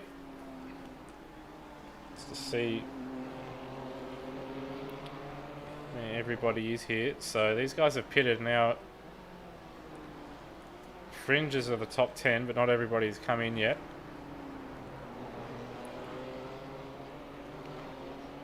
In fact, they are now in the top 10, 9 and 10 for the 26. 155 car. It's actually lost a little bit of time to those guys. He's trying to get by, I guess, a 184.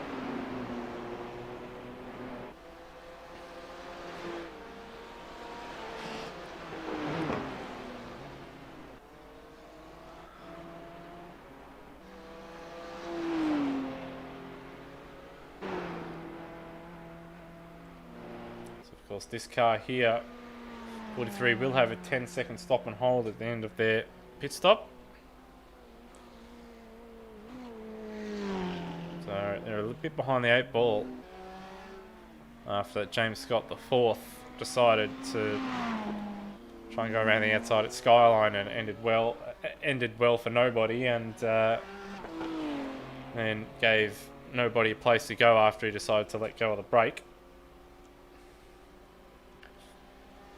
Shoot Sim Racing in P4 at the moment. They've just pitted.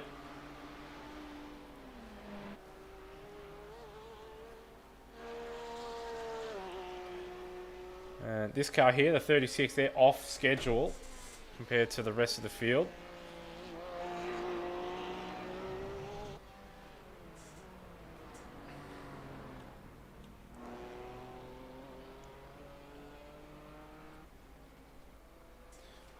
Falcon Racing still in the lead here.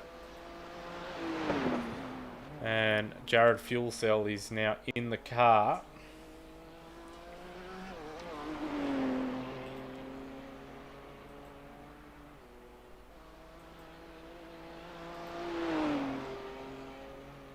Just have a look at the basic iRacing. Hard to see how it's going. There's a fuel cell very, very wide there.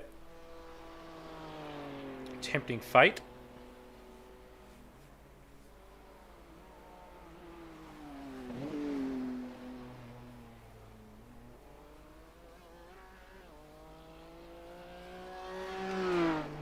is your race at the moment. The top 20. Cell number driver still yet to cycle through on the next pit sequence.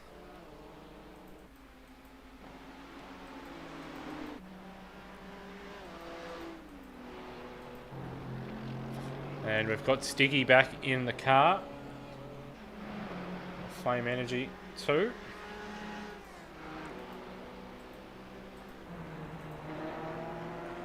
And Johan Koch also back in for the DPR 73.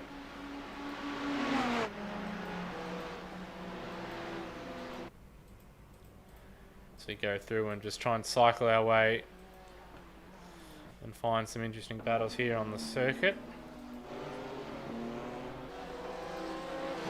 So of course have Rosella trying to close down on Riley Preston,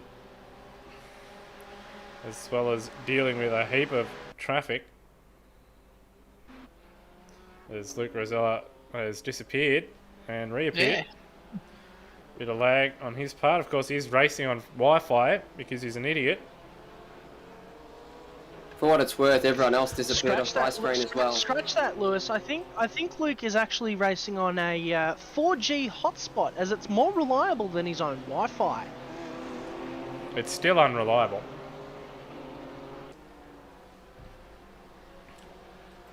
I guess that says something about South Australia's infrastructure.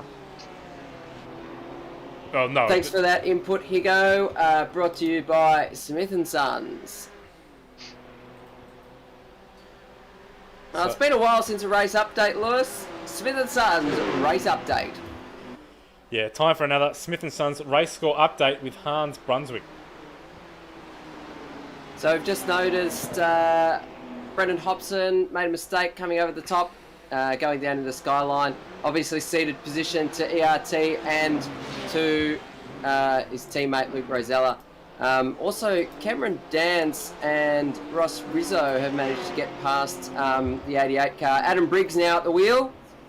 And like I said earlier, Luke Rosella relieved Wayne C. Burke at the wheel of 89. Riley Preston still doing the job behind the wheel of ERT, number 26. And they are firmly up in the... or actually not firmly up in the top 10. I take that back. Well, we've got ERT in 9th. Drop Bear Motorsport and Kosi in 10th, SSR 89 in 11th, and SSR 88 in 12th. Leading the race right now is Falcon Racing number 69, and Jared Fieldcell currently behind the wheel. Yeah, he's just coming out of turn number 1, and for comparison, second place Dylan Burst is just crossing the start-finish line now, so quite a sizable gap. Bailey Frid running in 3rd place ahead of James Scott, but he's got a pit as well as serve a 10-second stop and hold at his next pit stop. Bradley Ratu running in P5 at the moment. Kobe Jones in P6. Angus Cook just ahead of Riley Preston and Luke Rosella, who are having a ding-dong battle for a position of irrelevance as Rosella swerving all over the track to try and put Preston under pressure. They've actually both gotten past Matt Bailey and Cameron Dance in the past 2 laps. They just got past him down Conrad and slipstream. Yeah, so a mistake there for Matt Bailey, by the sounds of it, coming out of Forest Elbow. And has lost 2 positions there. As Preston keeping his eyes on his mirrors as well as trying to chase after Angus Cook for P7. Of course, Angus Cook seems to be on a different pit strategy to these runners. So, yeah, last time they pitted was 19 laps ago. Also, James Scott, Logitech B Altus. Yes, I am saying that deliberately wrong. They're also out of sequence. They pitted 21 laps ago with the Vendaval Sim Racing car. Also, 20 laps since their last pit stop, with pretty much everyone else in the top 10 having pitted 4 laps previous. But the big I do believe, Lewis, that the Logitech B in Logitech B Altus Esports stands for Big Brain. Obviously some big brain manoeuvres going on with James Scott not holding his brakes. So great way to use your fast repair there, mate. Fantastic. Yeah, that's fantastic big brain driving. from James Scott, the 4th. Clearly not even the best James Scott in iRacing. So Rosella pushing hard there, very wide in the exit Forest Elbow. Not going to be close enough, I don't think, or is he? The tow going to give him a helping hand. Oh, Pursuit Sim Racing number 5 off the road down at the chase. It's find out. Yeah, there it is. Now behind James Scott. So let's cut to a Smith & Sons replay brought to you by Smith & Sons. And actually went for a move back on James Scott. I think he may have just missed his break point, maybe. I don't know. But either way, just fired it up the inside. Couldn't pull it up and had to take the old Scott McLaughlin line. Thankfully, there was no gaffed hander in the way to cause a bit of havoc down there. Not that it was gaffed hander's fault. I'm firmly in the camp that it was 100% Scott McLaughlin's fault and not Jamie Winkup's back there in, was it 2016 or whatever it was? Or 17. As we see, Luke Rosella locked to make a move at turn 2, and he's got the job done. So, late move. I reckon it caught Riley Preston off guard just a little bit, just how late it was. Oh, there's late drama for the SSR number 14. Their driver has just been disconnected. That is no good. Scott Nolan's just jumped in. He's got 2 minutes. No, big drama. They were running fairly well in GT4 class.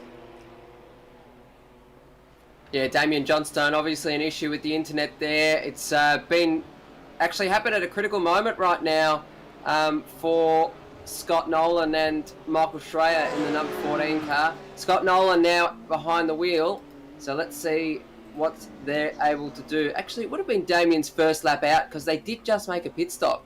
So it appears Michael Schreier did lap 171 and Damien Johnstone on lap 172. So obviously the internet has given up right at the start of his next stint. That's a big drama.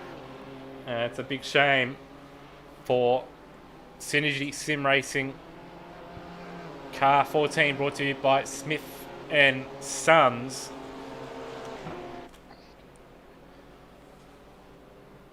But at the moment, a number of our runners just trying to work their way through a heap of lap traffic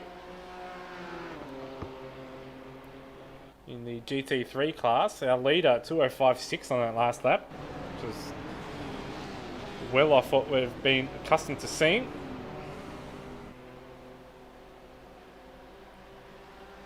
Yeah, it's been a major drama. Damien Johnstone, incidentally, has come back into the server. So hopefully they can minimise the damage for this car. They were in the top 10 in GT4. They're actually in the top 5. Now they've dropped down.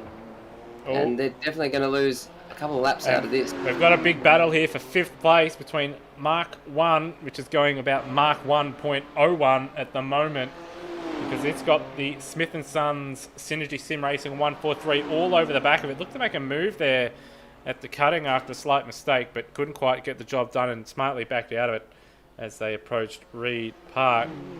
But the 143 looking to get after it here. 42 seconds off the lead. They lost a bit of time in that pit stop sequence. Kobe Jones at the wheel doing the job right now, and he was actually nearly a second, sorry, more than a second faster than Bradley Ratu in the Mark 1 Esports 333. And Mark 1 obviously meaning 340 metres per second, the speed of sound, but obviously nowhere near that today. So again, false advertising, and he's just let him through. So that's the smartest thing I've seen Bradley Ratu ever do on a racetrack. And obviously Kobe Jones, part of a very good combination in 143. Yeah, certainly the smartest thing I've seen him do entirely. He's done some fairly average things on a virtual racetrack as well as in the comment section on YouTube on various Scott streams. So, and in Twitch streams, of course. So, there you go. I suppose Broken clock is right twice a day after all. A little bit further back, the 89 car still just ahead of the 26. Both of those guys mid 204, 204s, 204.5s, both of them. And they're able to actually gain a little bit of time. Yeah, they're just behind Angus Cooked here in Power Summit Sim Sports. Okay. I bet you he's probably as cooked as the summit of Mount Everest right now. He's that high. But that car doesn't look actually half bad. So hopefully the Smith & Sons BMW M4 GT3 can dispatch of this non-Smith & Sons vehicle. We only like the Smith & Sons vehicles here. Smith & Sons, a very good friend of the Loose Sim Network. And the Smith & Sons car all over the back of the non-Smith & Sons car here, as you can see here. Cook is on some Cook tyres at the moment, 22 laps into this stint. And of course, 7 laps ago we did see the 2 cars behind him, Preston and Rosella pit. If his tyres are that cooked, I'd suggest you go to one of our Smith & Sons tyre dealers and get a replacement there. And here we go, looking for a move He's up down the inside. And he's got it. He's got the position and so close for Cook to end up in the wall on the outside there, but thankfully able to avoid it. And now he's going to have to contend with Riley Preston as well. The ERT car's going to get dragged into this. Oh, it's probably not looking so good now because for whatever reason that Angus Cooked has a fair bit of straight line handling. It's up the and inside. He's got it down there. He's making it happen. Oh, there's contact. He's in the fence. And well, there we go. I would have considered actually pulling into the pits and repairing a bit of that damage there, but he's going to press on. Pretty driving, I reckon. We'll go and have a look at the replay and see what transpired from a different camera view here.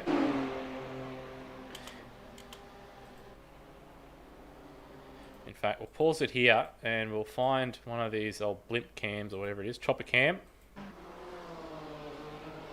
Oh, yeah, just one of those awkward ones. I'm trying to leave each other space, but with the way both cars are going, it was just a little bit too difficult. So, shame for the 89 car, and it's struggling now.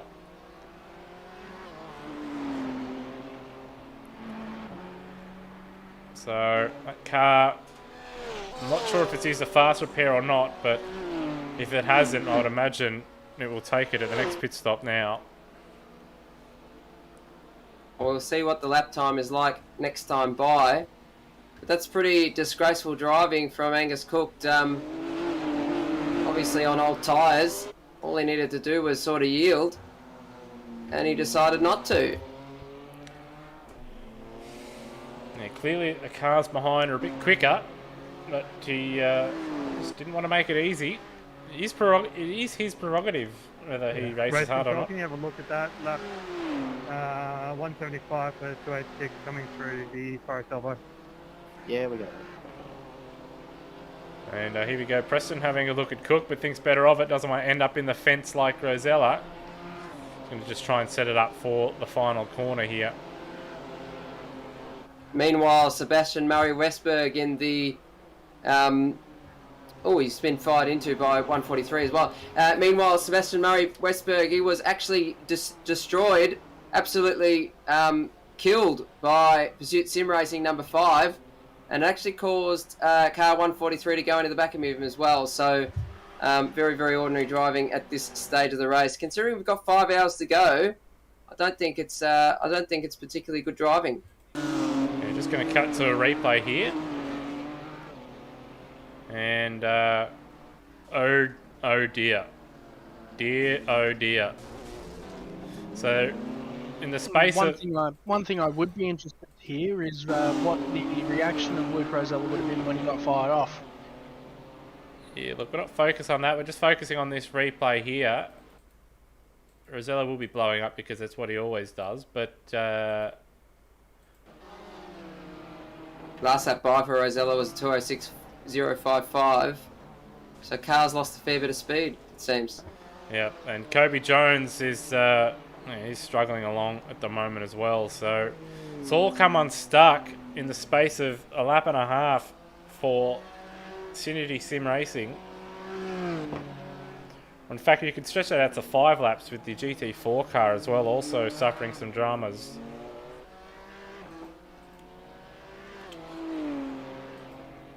So, some brain dead driving, some tired driving, and some rotten bad luck has caused some incidents here.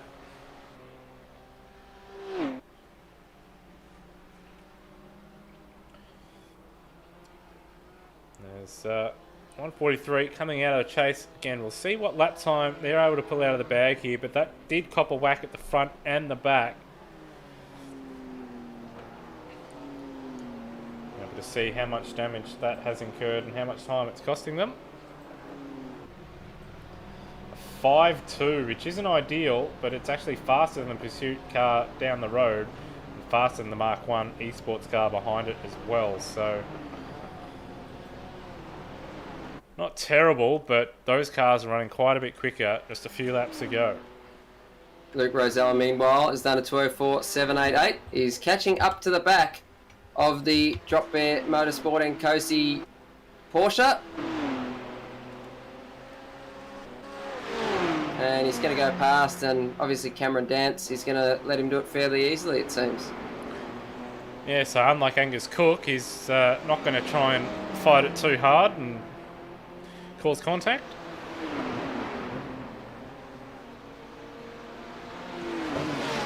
So Riley Preston has gotten past Angus Cook without dying, it seems. So good job, ERT. And then Cook's just driven it into the wall at the outside there. Hopefully that's his race. Over and out. Because he's a shit cunt. It's not overcooked it that much, but he's Angus cooked it. He's Angus cooked it. So that'll be maybe a little bit of damage. May cost him a K or two. In addition to the brain damage he's already carrying. Irreparable. Irreparable indeed. Permanent, one would say.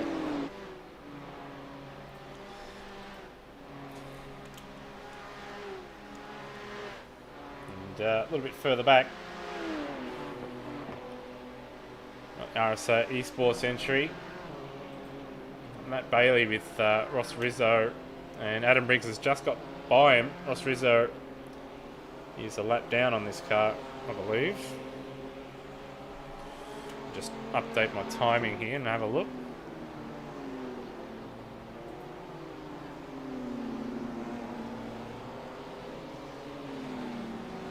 Is the case, yep.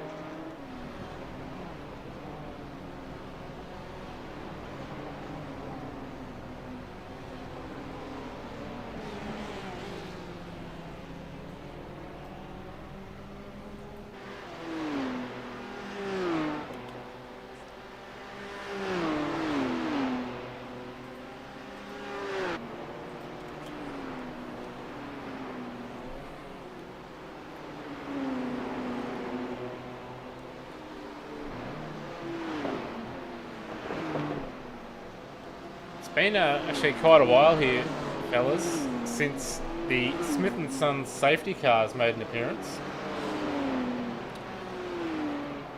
It's a shame. It brings a little bit more excitement back into the race. I'd love to say I can cause one, but a ghost car cannot make contact. Well, we are seeing some of the guys in the top 10 go through some lap traffic here. The 333 car stuck behind one of the TTR and Falcon Racing GT4s here.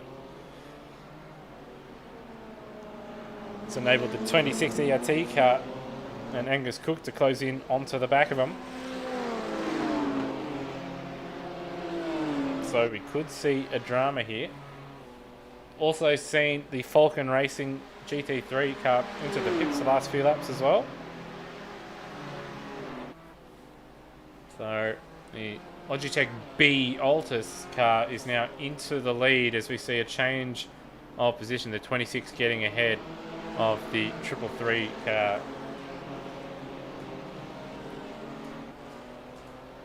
Logitech B Altus car is in the pit lane now too.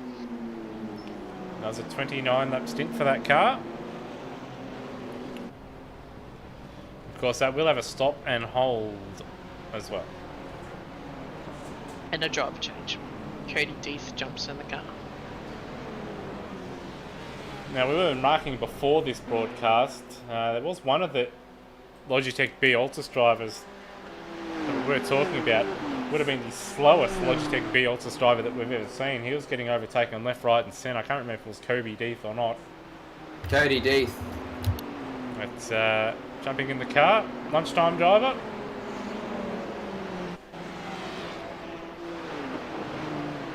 Stint's going to start off on the wrong foot with his teammate having to ensure that he's held there for 10 seconds.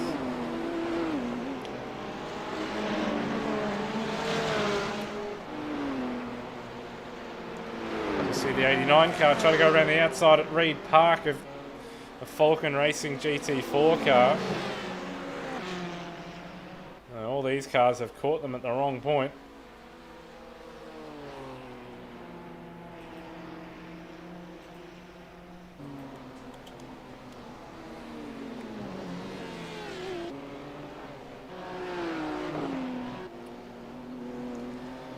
I'll actually go have a look back and see where that Cody Deeth has ended up here.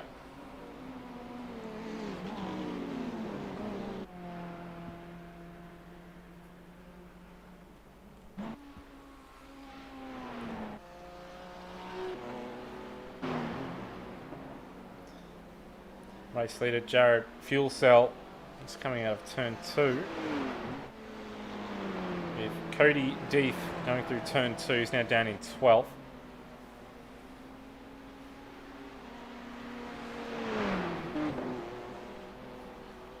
In fact, we'll go to a full update here on my screen. So our race leader, Falcon Racing, 15 seconds clear of Vanderbilt Sim Racing. And then 48 seconds clear of Pursuit Sim Racing number 5. 49 seconds clear of the 143, brought here by Smith & Sons.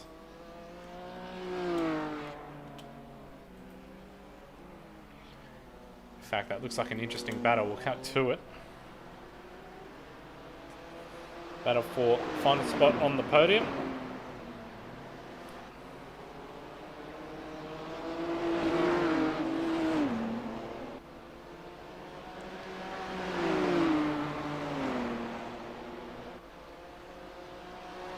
Black flag for Bradley Vaughan. Contact on lap 184. So rest in pieces, Bradley Vaughan.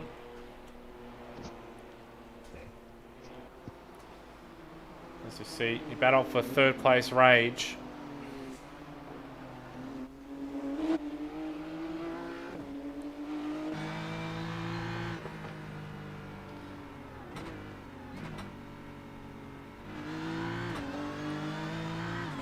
Expect the 143 to get the job done here at the chase.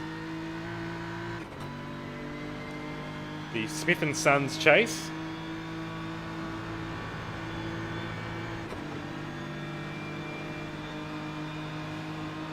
He's tucked up right behind the rear wing. Will he pull out from underneath it? No, he'll back out of it. A little bit of a lift, late downshift.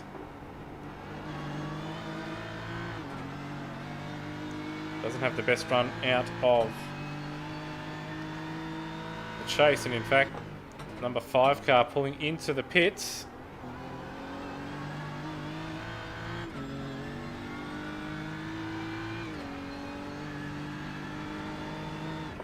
A number of drivers here seeming to do little half stints, it seems. Either that or just forgot when they pitted and they've actually done a full stint.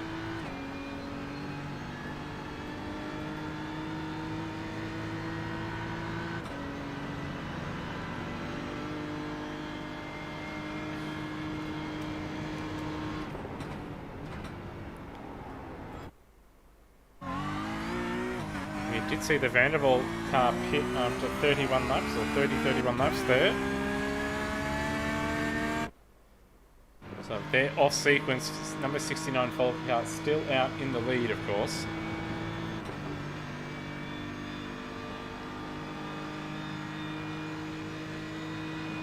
They've done 14 laps on their current stint.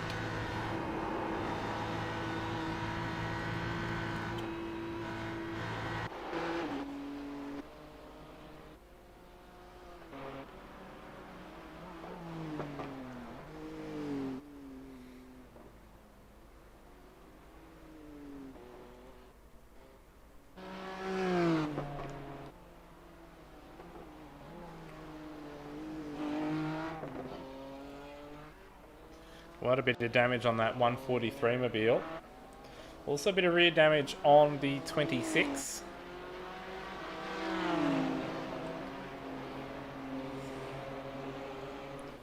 Yeah, I've seen the 88 car as well. Also, the Walt the Dipper, courtesy of James Scott, forgetting what a brake pedal is.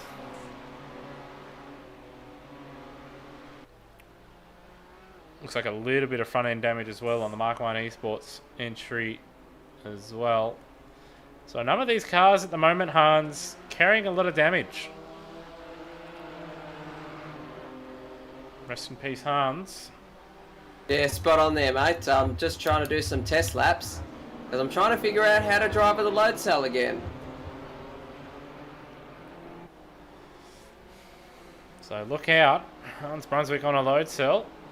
So you see the 89 car put another lap on some lap traffic.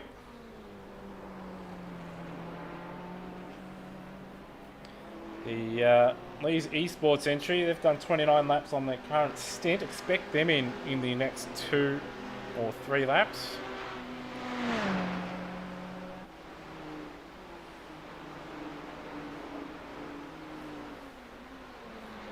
They're of course running the alternate pit strategy,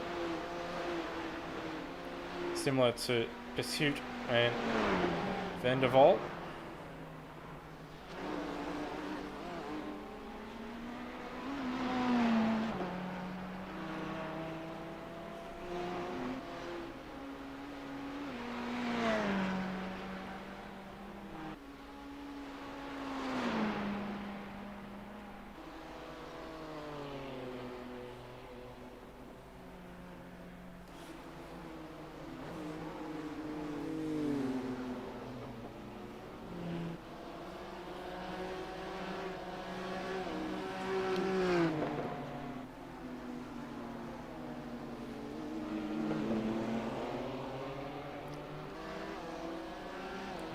Car stuck behind the TTR machine. And then we've got Mark 1 RSR also duking it out for 4th place.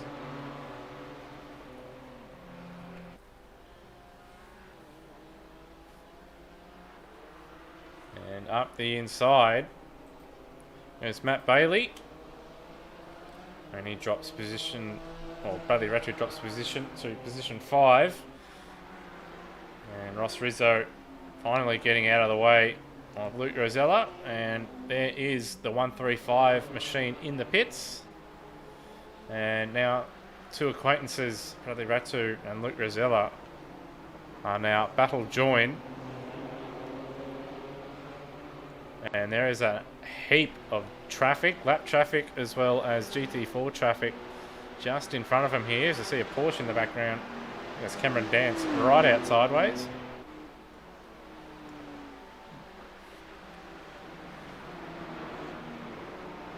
So could expect a bit of drama here as these cars all catch some GT4 cars as they approach the cutting.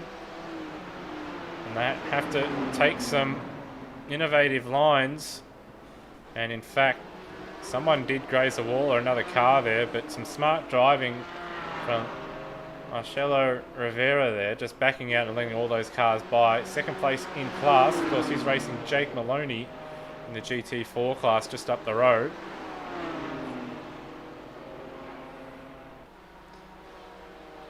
In fact, they've all lived to fight another day there, so some experienced heads prevailing.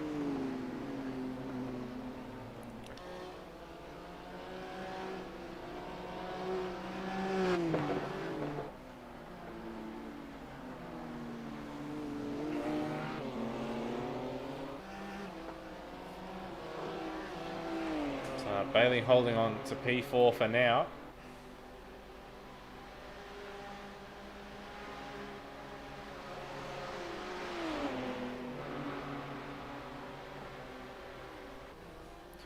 Just see Rosella in the background having a look at Ratu, having a go again here. Much deeper on the brakes. Pulls it up at the chase. Locks Ratu's momentum right at the apex and gets the job done. But he's going to have to watch out here into Murray's. But Ratu not fighting it at all. Now Rosella can set his sights on the 155 of Matt Bailey. And sister car is actually not too far down the road. Adam Briggs, 2.5 seconds adrift. You can see in the forefront.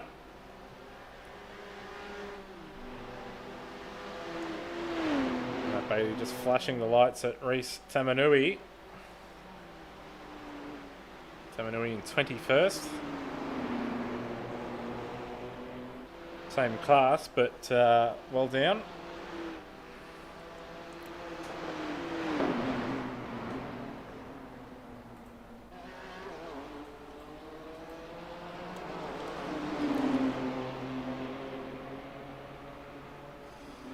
And Tamanui, I should say, is not let him get by here. It's allowed Rosella to close right up, and Matt Bailey getting increasingly agitated here. This guy's got to be patient and probably wait until Conrod's straight here. They're also approaching Lockhart Brownlee GD4 mobile. Cost Adam Briggs a heap of time, and it's going to cost these guys a little bit of a run. And Rosella might end up with the best run out of them all here. And Rosella's a little bit boxed in. And he's going to try and get the toe off the lap car and then make it 3 wide, is he? No, he's going to pull over and follow Bailey through here at the chase.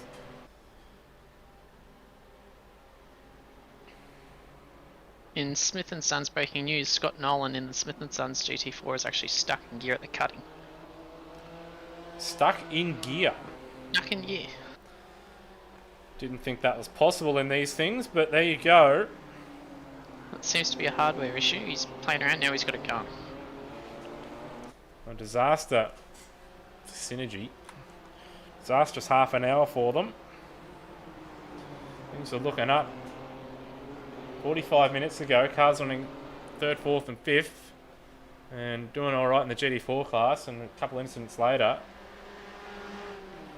having to fight their way back again. It's Rosella. It's going to have to go around the outside here. Bailey is defending this position. Or is he? No, he's just lifted off and allowed Rosella by there. So some smart racing. Still a heap of time left in this one. And it's time for a Smith & Sons race score update brought to you by Smith & Sons. And as you can see on your screen there, Falcon Racing 53 seconds clear of the 143 Smith & Sons Synergy Sim Racing Mobile. So, is that Rosella that clipped the wall there? I'm not sure. But also have Evolution Racing Team there, 54 seconds adrift right behind the 143. With the 88 in position number 4, a minute adrift. And then we have Rosella, who's just got ahead of the RSR Esports Mobile in P5. These guys a minute 5 adrift with the Mark Esports 333, not too far behind. And then we have Pursuit number 5, minute 11 adrift with Jot Bear, Motorsport and Cozy in 9th place, with Torque Inc. Aggressor Racing rounding out the top 10.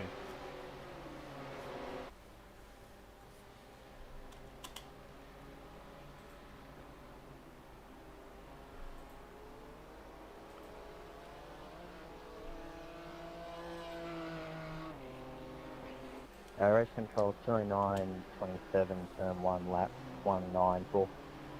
Oh, sorry, turn 2, sorry. And Thomas Hin's having a little bit of a whinge, as per usual, as Zella crosses the start-finish line. 4.7 from him. 1.2 clear of the RSR car in behind. 2/10 faster than his teammate. It's actually faster than the race leader. Second fastest car in the top 10, Luke Rosella. The fastest being Bilson. Oh, sorry, Riley Preston in the ERT26 car. These guys now actually... just double check that actually. Now these guys now 53 seconds off the lead. So it's starting to fall into the territory where they need a safety car to get them back in it here. The Falcon Racing team have built up a quite sizable lead. And an additional pit stop isn't going to save them, or one less pit stop isn't going to save them. So going to need to find a little bit of pace from somewhere, or just change it up strategy-wise.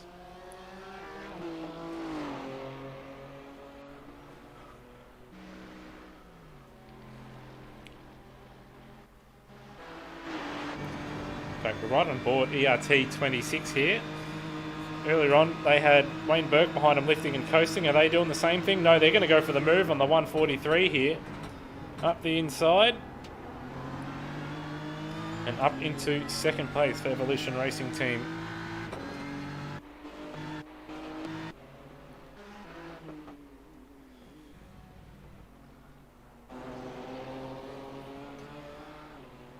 So they're pressing on at the moment. And again, another 6/10 actually faster than our race leader on that last lap. So now they've not got a tow to help them around the track. Let's see what lap times they're able to pull out now.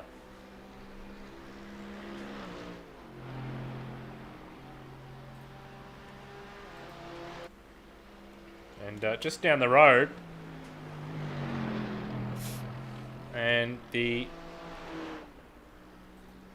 that car, Flame Energy 2, Stiggy behind the wheel. Looks like they've used their fast repair harns because that car's looking pretty slick. Yeah, looks like the fast repair has been affected indeed. So the car's looking schmick once again. And they're doing a solid job right now in 30th. And Brody Steen currently at the wheel. He looks like he will be reaching the end of his stint somewhat soon. I think this is 20th lap in the car. So only perhaps 10 more to go. And they've just been doing single stints, I believe. So we'll see Colin Warwick and Kurt Stenberg jump in again, and maybe Steve Warwick as well. He's done a couple of stints already, so Steve's done a fantastic job. They've all done a fantastic job just to even get here. So they're already one up on us, Lewis and Rossi. So we got to start practicing for next year, don't we? Yeah, a bit depressing having to do 200 laps a night. And that's hot laps. There's no race laps at all, just all hot laps. No, all quali laps. Obviously, quali is very important in a 12-hour race. Yep.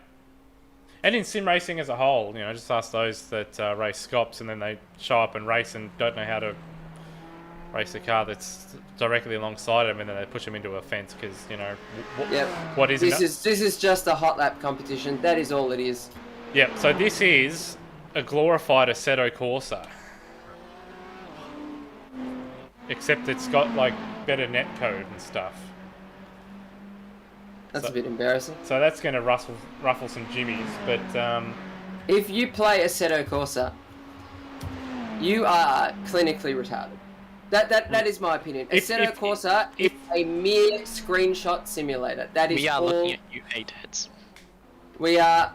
That is just unbelievable that people would still play Assetto Corsa. It's been 10 years since it's been released almost, and people still think it's the greatest thing since sliced bread. It is absolutely a joke. When its netcode is worse than R Factor 1's, you've got some problems. So, yeah, no good. Assetto Corsa, you look good. It's easy to mod, clearly, but yeah, your netcode's garbage. As well as, you know, car-to-car interactions is garbage. But anyway, back onto the topic of next year. Yeah, we hope to, you know, just scrape in after doing 12 months of hot lap practice at Bathurst in a GT car. So hopefully Ultimate 9 will be on the grid.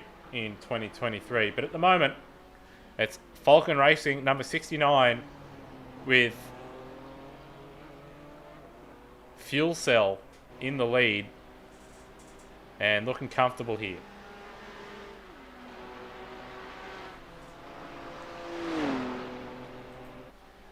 Just noticed Scott Fountains of Wayne has connected to the server. That's all I wanted to contribute, boys. Yeah, Scott Fountain. I wonder if his mother is named Stacy. Yes. Oh, we've had a bit of a biff. That's one of the GT4 cars there. 101 analytical GT4 BMW. It's made contact with one of the DPR Ferraris there. Just remember, you can't spell analytical without anal. Check that, please. And someone having a whinge to race control. Michael. As T26 continues to blaze on. Let's see the number 89 car, Luca Rosella, pressing on as well. 4-2, I believe fastest man or one of the fastest men on track on that last lap. So he's pressing on despite that incident with Angus Cooked, who should take himself out of the oven and promptly place himself in the bin. Wheelie bin stakes with Angus Cooked, currently leading. Brought to you by Smith & Sons Waste Management. Speaking of waste management, I'll be back. Just noticed Tubby Taylor is still on the Fujitsu signage here, so obviously Tubby Taylor is enjoying the Smith & Sons Bathurst 12 hour. Mark Taylor, what a fantastic captain he was for Australia, wasn't he? He was simply the best, Tubby Taylor. I have noticed too, Sinovan actually forgot to remove Super Cheap Auto on the start grid. So they changed Ripco everywhere else but the main straight. That on the tarmac. Is a little bit awkward.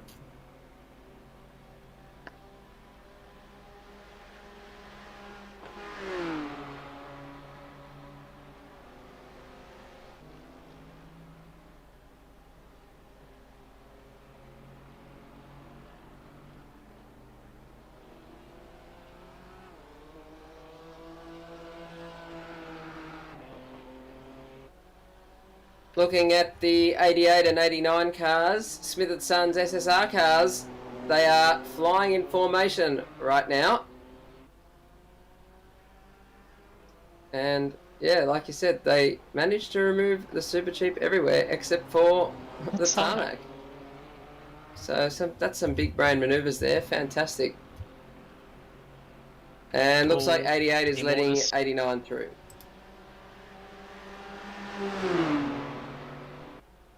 A pit time penalty, 5-second hold after green flag stop end of pit lane for Anonymous. For no idea. For car 73. Car 73. Who is that? That's Johannes Koch, number 2. Yeah, Johann Koch. Oh, Johannes Koch. Johannes. Johannes Koch is from possibly related to Quinton de Koch. Yeah, obviously we like de Koch. He's a very, very good player and yeah, very, very good.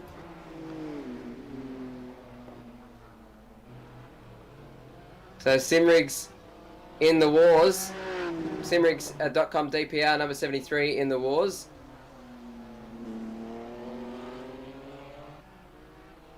Yeah, I think Isaac Edwards is the driver of the race. What do you think, Rossi? Yeah, I mean, for a driver of his caliber, to leave the pit lane and not even make it back around, like, I mean, it's a pretty special driver. That is honestly, we are talking about grade A talent here. Fantastic. I wonder if he's going to do an official press release for that.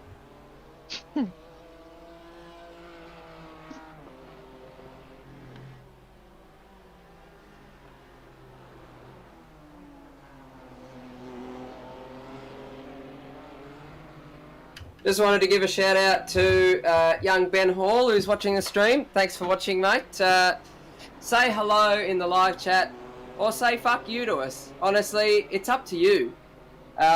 Lewis is doing some waste management and we're just here absolutely talking some rubbish. And thanks to Smith & Sons. And this is the Smith & Sons Bathurst 12 Hour, despite what anyone may say to you. And Smith & Sons obviously contributing a lot to this, the Smith & Sons Bathurst 12 Hour. Rossi, with the Smith & Sons race update. Yeah, Smith & Sons everywhere, Smith & Sons. And that's the way it should be. Should be. This has been another presentation of the wide world of Smith & Sons. There is a good chance though of Smith & Sons wins. I've got 4 cars in the top 10.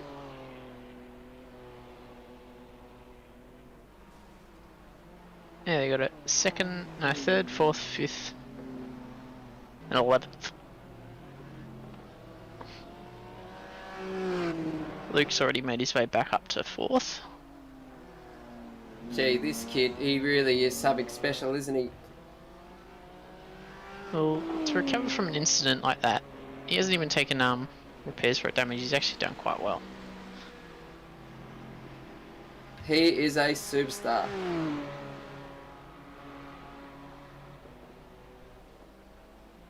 How far away is he now? He's got 9 seconds to Kobe Jones.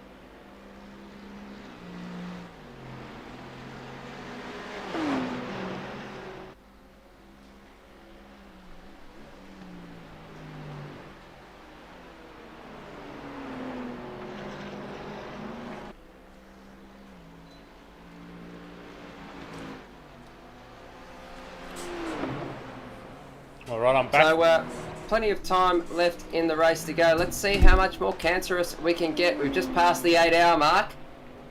8 hours and 9 minutes into this race. Yeah, been a while since we've seen some Smith & Sons destruction. So, all the Smith & Sons safety car. So, about time. I think we're about due for a big incident here.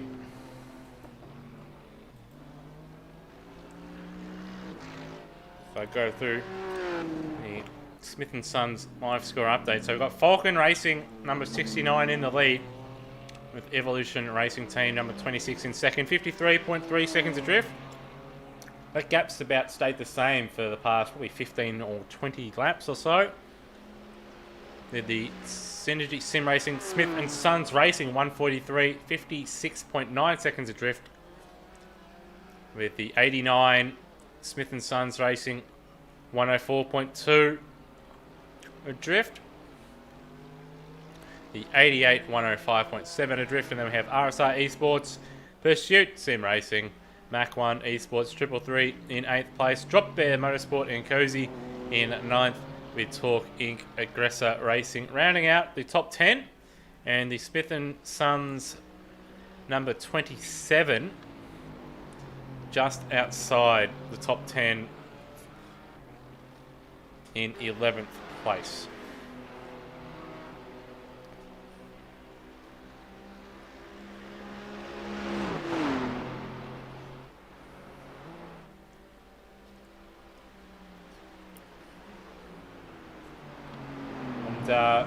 Coming up to the point, fellas, where pit stops are due for this front crew. They're about to approach their cycle, about 4 to 5 laps away. Yeah, this has been the longest green to green flag running. I think fatigue's going to play a little bit of a part in it.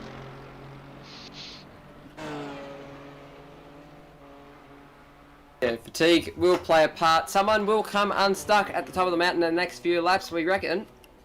And the car will just be absolutely impaled in the fence. And apart from that, I don't know what else is going to go on. I'm hearing some unconfirmed reports that rain is on the way. About week 30.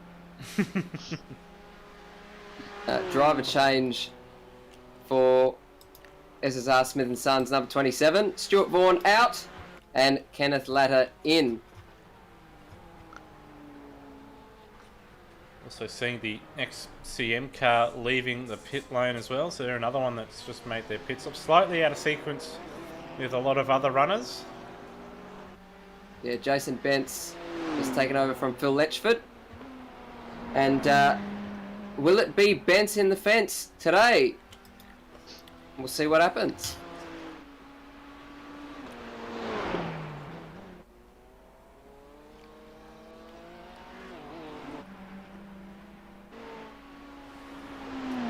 The 43 Logitech B Ultras racing team hasn't really made its way forward with Kobe Deeth at the wheel. Currently sitting well down the field at the moment. Of course, they did pick up a penalty for causing an avoidable collision at the dipper after they had their own brain freeze. James Scott trying to go around the outside there, the skyline of a GT4 car, and it ended as you'd predict, completely sideways and then into a fence, and then didn't hold the brake. That ended their charge. They were second place, right behind the leader at that point. And not only did they have to use their fast repair, but they also picked up a 10-second stop and hold at their next pit stop. So, unfortunately for Cody Deeth, he's had to deal with that. And now he's trying to get by Adam Willison in the Police Esports entry.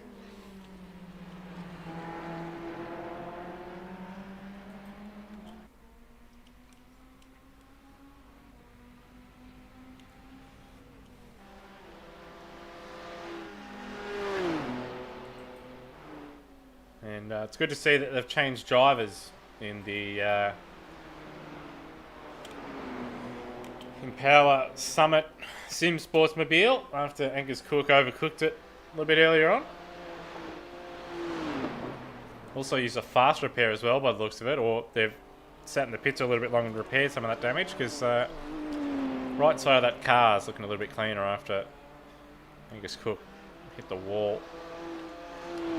Right where his teammates driving through here.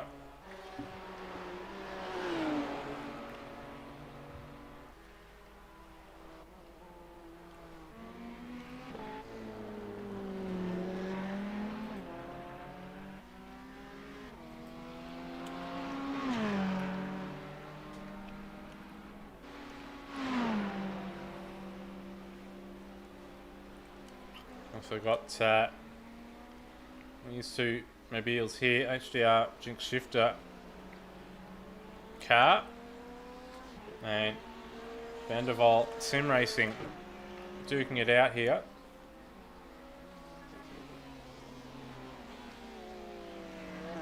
Porsche on screen is out of sequence by about half a stint. Last pit stop was 14 laps ago. While we do expect to see the HDR Jinx Shifter mobile in the pit for the next 3 to 4 laps.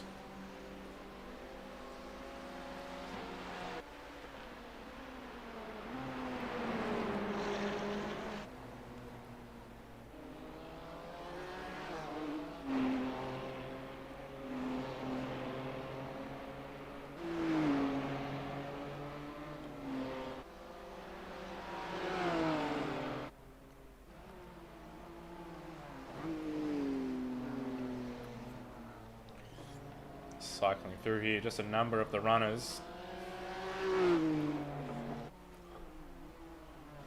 Number of cars out there labouring at the moment, with lap times all over the shop.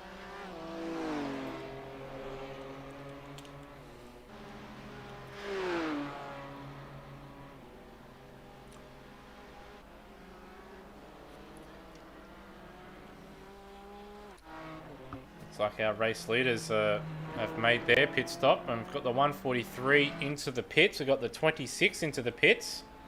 89 as well in the pits. So only 29 laps to a stint for a number of these runners here. It's good to know. Complete green all throughout that stint, which Smith & Sons Rossi touched upon earlier. First time I've had green throughout a full stint, I believe. It's not the first time, it's only the second time all day. Driver change for car number 89. Tommy Freer jumps into the car, replacing Luke Rosella. Damon Woods into number 26 as well. Takes over from Riley Preston, and just checking as well, Kobe Jones stays at the wheel of 143, it seems. Yeah, Bailey Frid staying in. Oh. Bradley Vaughan has jumped in at Mobile.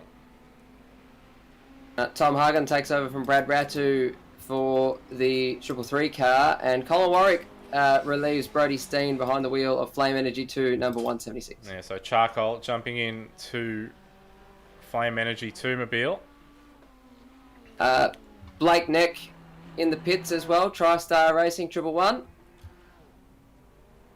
And yeah, Blake and Neck, guys. So we'll see how long he's been in the car. Seems he's only been in the car for one stint, so he might go around again. So the 89 car gets away, as does the number 5.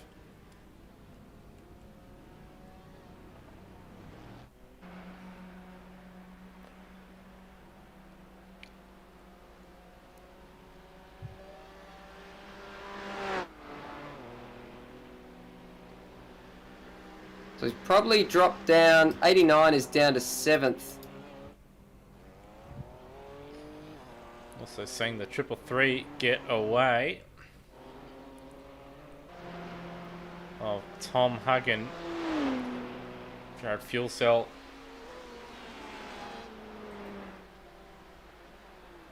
continuing on. So he just pitted a lap earlier than the rest of the field. Or it seemed a lap early because it's so far ahead.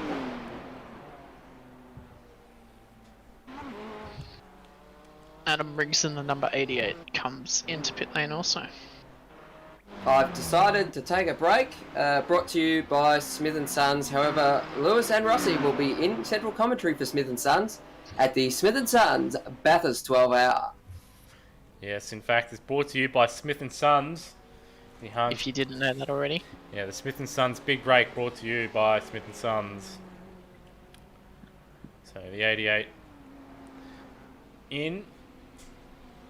Will there be a driver change? Well, we'll find out later. I'm not going to sit there and look at a car in the pits. Got Andrew Mogridge in the 101 GT4 class. Matt Bailey staying in the 155, just ahead of Cody Deef.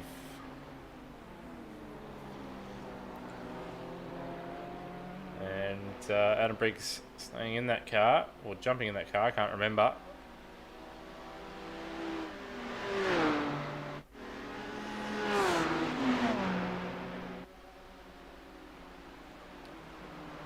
Actually, we have a look at that 88. And that 88 car did have some damage at the rear end, having to avoid 43. Looks like there's still maybe some rear end damage. Maybe. Yeah, it looks just a little bit dinged in. It is indented. It may have taken some optional or some repairs at the pit stop, but not a complete overhaul. As of now, follow the 143s right behind Jason Cooper. Oh, he's gone. Number 42 in the fence. And that traffic, that's David Ruddle. And that's got engine damage, as well as crabbing. This could be a safety car. And we've got the big schnoz himself. He's here. Yeah, mate. Yeah, so we've got the Snoz himself. Luke, an interesting stint there. You had some good pace, but unfortunately you come across Angus cooked, and you ended up in the fence, mate. Yeah, thanks, Sauce. Yeah, look, not a very good stint.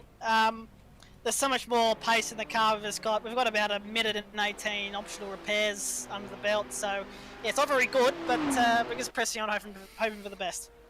Yeah, so obviously you did have damage earlier on in the race. Did you take a fast repair early on in the race, or are you still saving that for a little bit later on in the day? Yeah, 4 hours and 20 minutes to go, Lewis. So yeah, we're just saving it, and we're getting them, repairing the most we can. Normally in the pit stops and even on the safety car.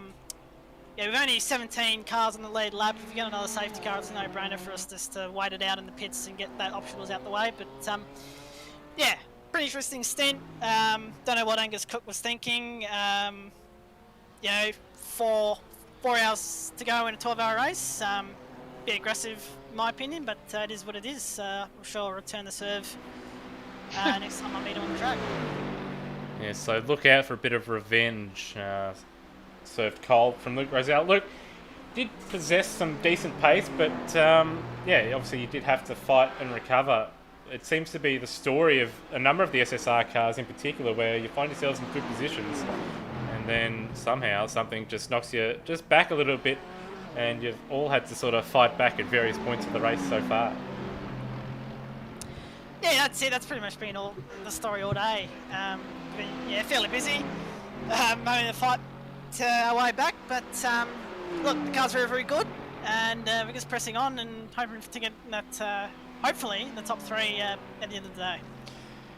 All right, mate. Well, I don't know if you're going to stick around, but final question: do you want to thank any of your sponsors, in particular one? I just want to thank Smith and Sons for their continued partnership with Synergy Sim Racing. Yeah, they're good people. They do a very good job, and yeah, we hope to see them on our car in the next coming years. Thank you. Thank you for the Smith and Sons interview with Smith and Sons driver Luke Rosella. This bootleg stream is fucking shit. And we don't apologise for these technical difficulties. And oh no, it looks like he's disconnected. Oh, that's a shame. Such a shame. Zella's disconnected. Just go a little bit of a Smith and Sons update here. You can bring up the entire HUD there, and Falcon 69 well out in front, as you can see. Minute in front of Vanderwall Sim Racing at the moment. And that Vanderwall car is out of sequence. About 14 lap difference between the two. So they may lose more time, or they may gain more time at that final pit stop or at the next safety car period. With the ERT car, it was 53 seconds or thereabouts at the pit stop mark when they last pitted. That car's actually dropped quite a bit of time since the pit stop.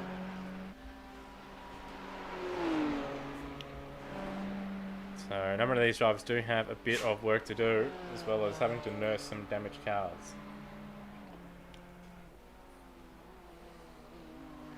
Why am I looking at a parked car? I'm not sure, Rossi.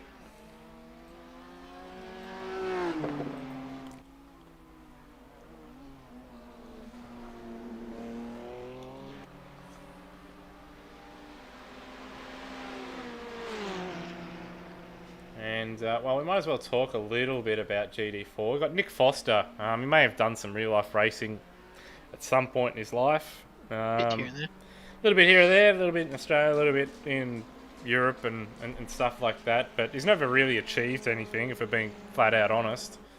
Probably the biggest thing that he's done is he and Shane Wallace with the old Apex Hunters United, I think? I think so. They run that fucking endurance league that's just started in iRacing.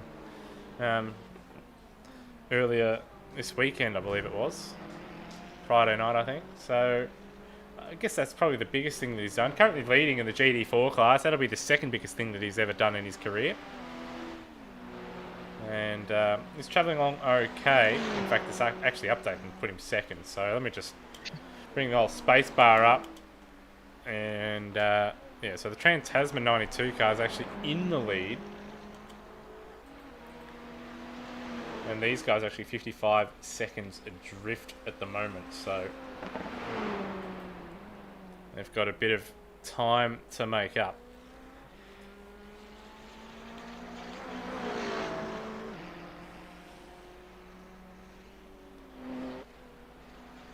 That's just going to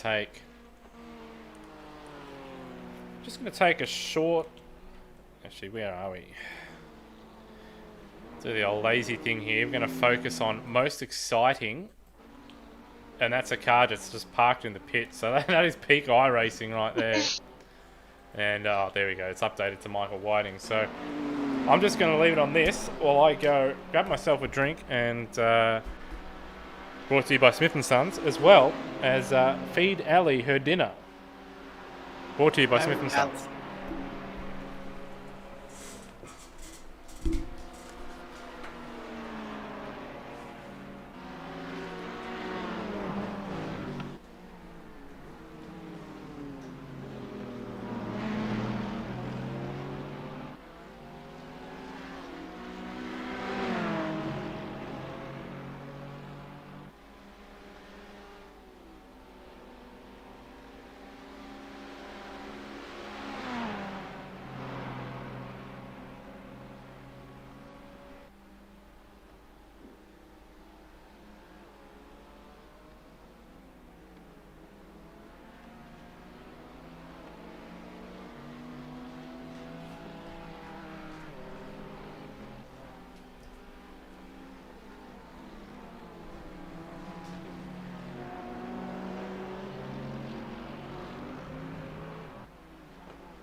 Alright, I am back from my Smith & Sons break.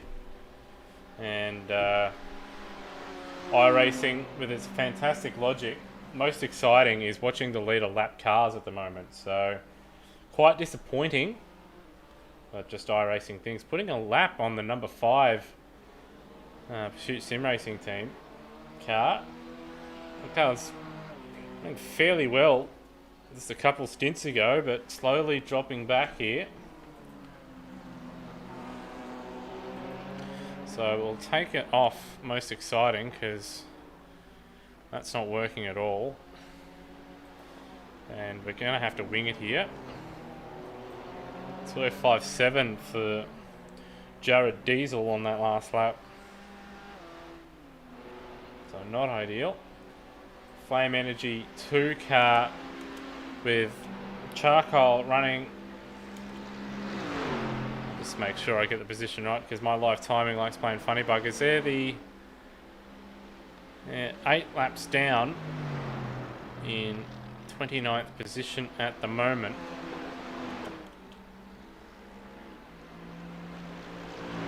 And just seeing that the 286 has retired.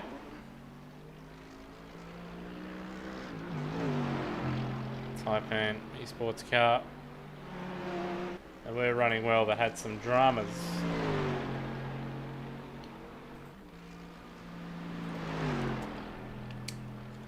And Woe's in the chat saying hi, how's it going? Not sure if you're partaking in this event in one of the teams or not, but we're just taking the piss here, so don't expect anything serious.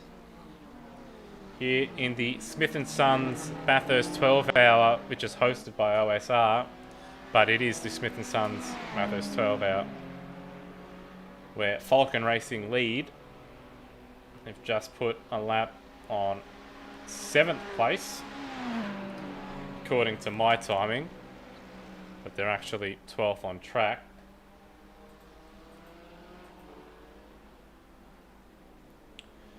Thomas Hinz behind the wheel.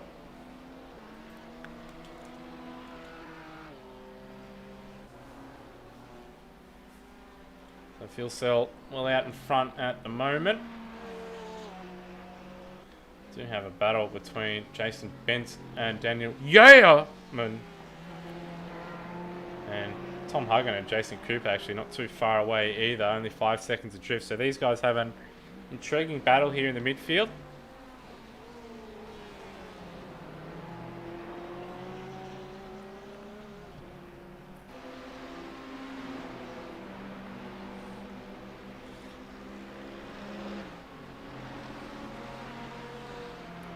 Tom Huggan coming under threat from Jason Cooper too. The second best Jason Cooper in iRacing. Actually seeing a little bit of defending here. First time we've seen that in quite a while. And they've got Tyson Styles behind them, who is a lap down. At least on these guys.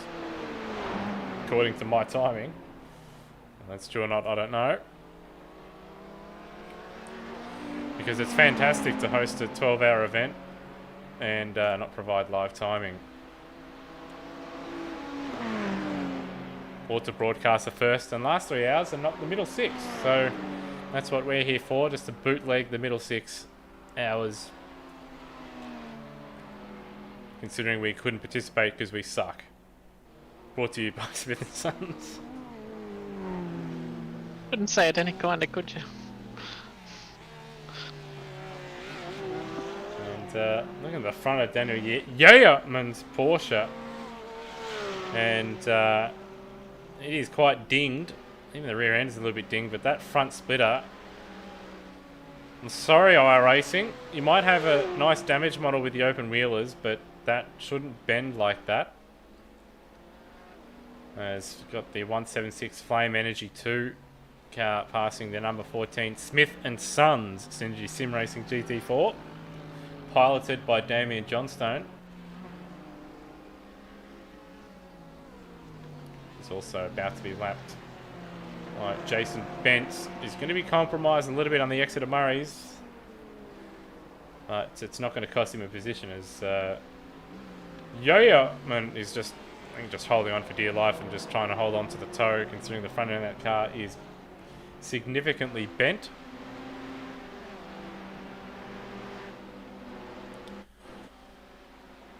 Also seeing the formation of a number of marbles around the circuit. Rossi, have you been out on track lately? No, I have not. I've sort of been taking little naps here and there, but like I said before, if the safety car comes out anytime soon, we might go out for a drive, but it looks pretty boring at the moment. Certainly does. So, with the way the race is poised at the moment, unlike other commentators, we're actually hoping for a safety car, so we do hope that there's a wreck involving... The field.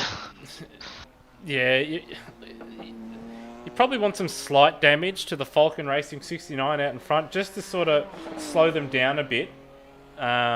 and make it a little bit more competitive at the moment. So if they can sort of have a slight incident that then leads on to a safety car, but they're still in the race, I think that'd be perfect. So maybe they run into a back marker. The back marker, you know, has a wrecked car. Let's pray for that, and then we have, you know, a number of cars up for grabs for the race win. It's at the moment bit of a lull in the racing. Been a while since we've had a safety car. Hey Brett, have you got a minute to jump in our Discord, mate? Jason Harmsworth, no, we don't. As Tom Freer, 2055, is struggling at the moment here. It looks like, Rossi, the track may have picked up in temperature because a number of the lap times, some of it will be due to traffic, but a lot of it as well, like it's up and down the top 10. So it seems to be perhaps the track temp is going up. Yeah, it's 45 degrees. I think when I was on track earlier it was about mid-30s, high 30s, so it definitely has picked up a little bit in the midday. And given that it's 1:30 in the afternoon at Bathurst, it's probably its hottest time of day. Yeah, so lap time starting to just fall away for the drivers of the track. Is starting to heat up here. So that 205, I should say, 5 actually isn't all that bad in consideration for the 89 car that we were looking at. It's actually half a second faster than the 155 car ahead of it.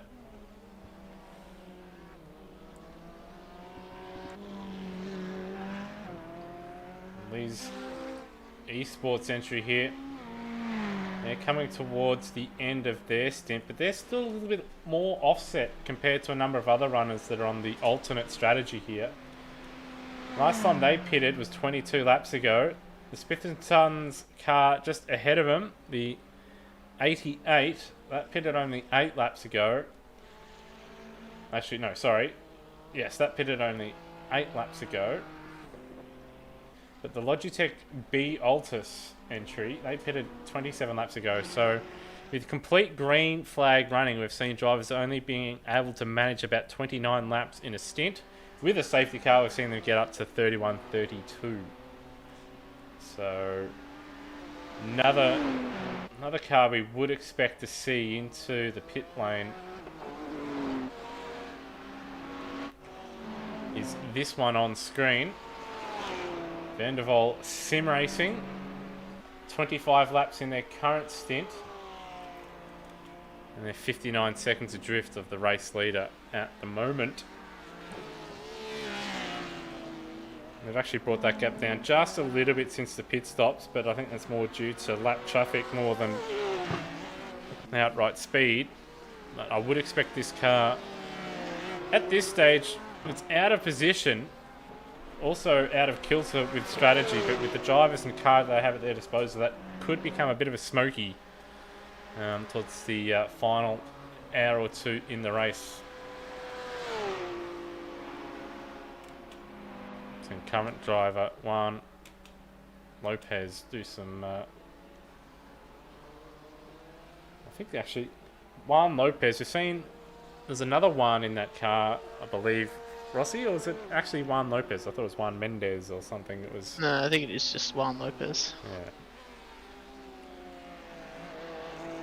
I think there's only one in that one. Oh, there you go.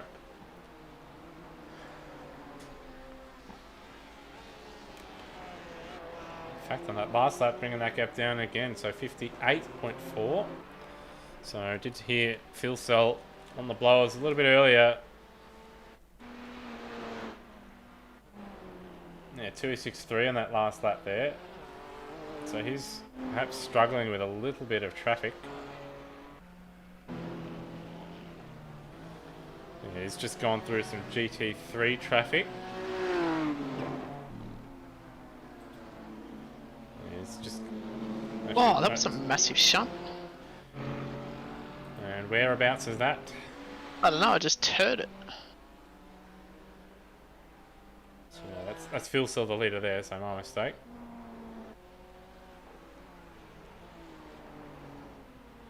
Alright, let's cycle our way through and try and find a car crabbing. It's not our race leader. I don't see anyone. It's a massive sound.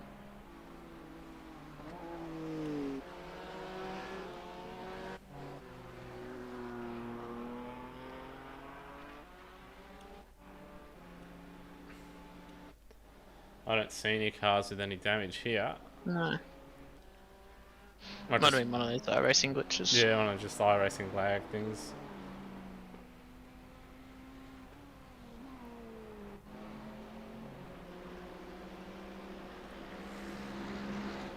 Hashtag iRacing things.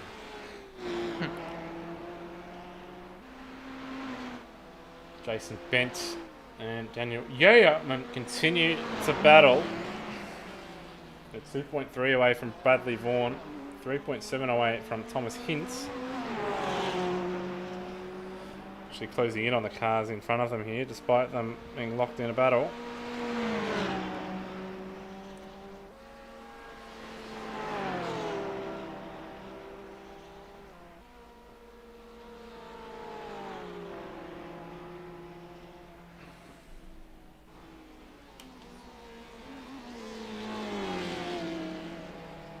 What is good is we're about, I think, Rossi, about an hour away for the handover.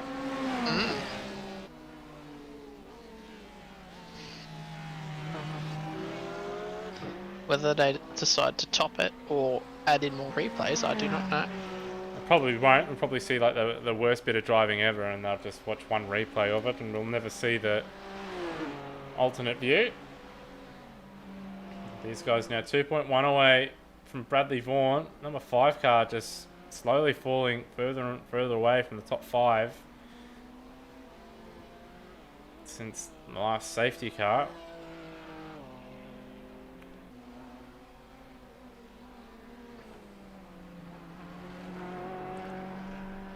And Thomas Hintz in 8th there.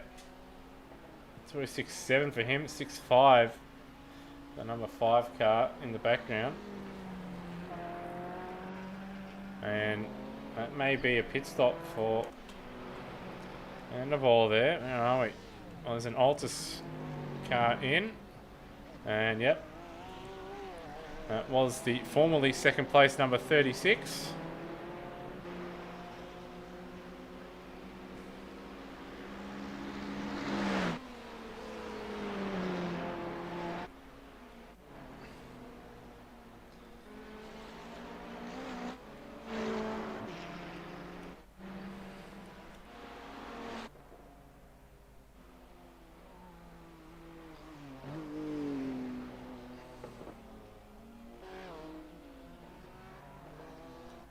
Phil still on that last lap, 5.4, so back onto the pace after a few laps in traffic.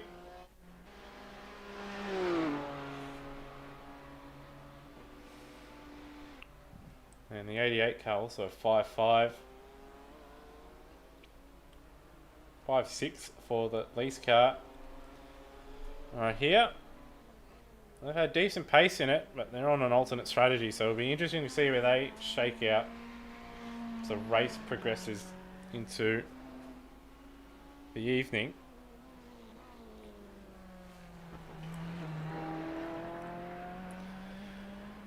Now, Rossi, we're definitely at the stage where fatigue is and concentration is going to be an issue. Most of these guys have done multiple stints now, and that focus isn't quite going to be there.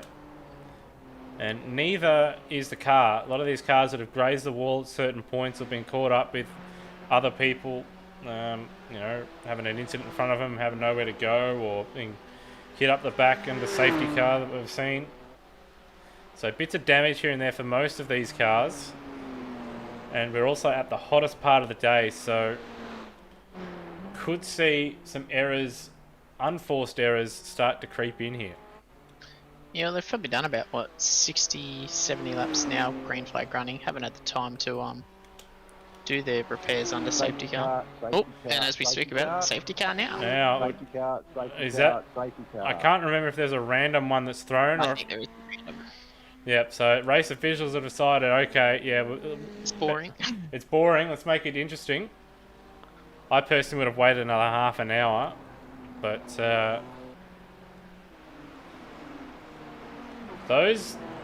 this is going to bring all the strategies. There's a number of drivers that are just pitted, and it's going to mean that a lot of these strategies now, the alternate strategies, are all going to disappear, and they're all going to be on fairly similar strategies with those that haven't yet pitted.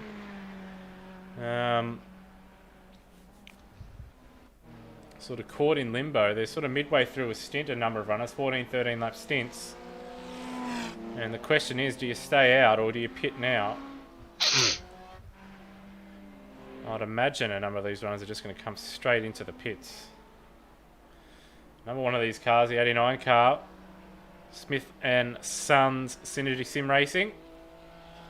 We do know that's carrying a little bit of damage, and they're staying out. They're staying out. They'll pit on the next lap if they do pit, because I don't think the safety car has left the pits yet.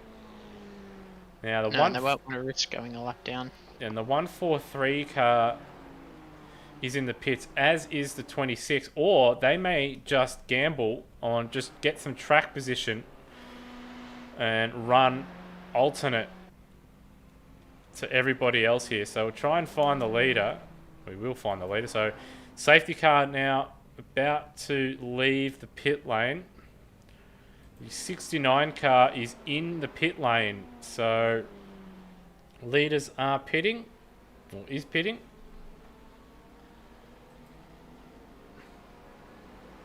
So those that were not far away from being lapped will not be lapped now. And a number of runners can unlap themselves. So it's going to bring a number of runners back into play. Also means for the likes of the 89 car as well, that they're going to be able to pit now and repair a little bit of that damage that they do have, because the leaders are going to be behind the safety car. That's if it's left the pits, actually. So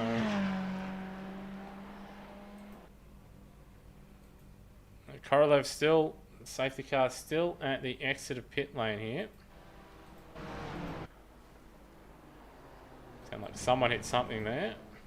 Yeah, safety car number 2 is still in pit exit. So it is waiting.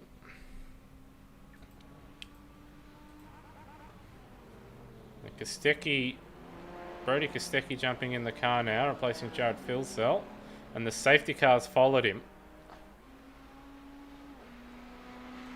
Car 69, you are the race leader. Maintain position behind the safety car.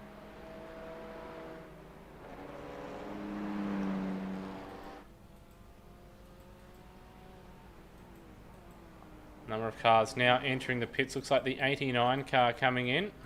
It is in. Yeah, Tom Freer in the pits. Adam Willison in the pits. Who else we got? Brenton Hobson in the 88 machine.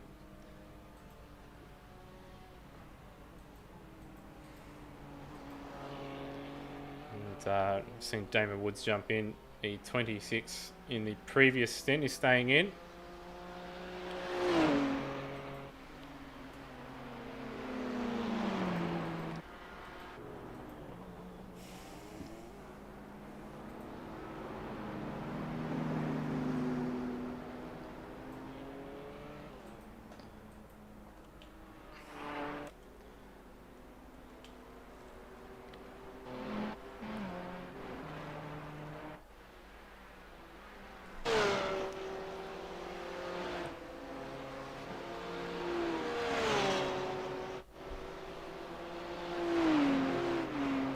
So, drop bear. Once we do get to it, actually, where are we?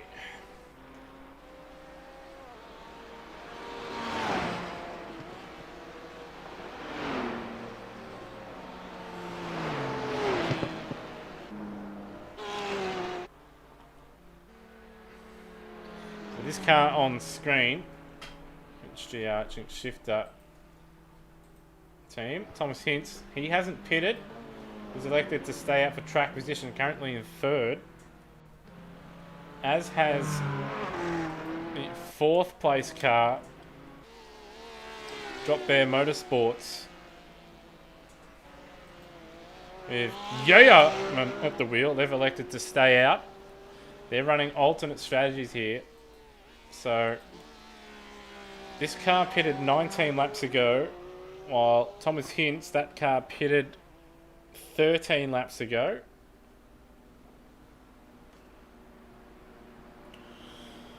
And we'll either see them peel into the pits on this lap, or they're actually just going to stay out for the track position, run alternate. But they're now back on the lead lap, I believe. Let's just double check when they all go over the start-finish line again. All the timing is going to be out here.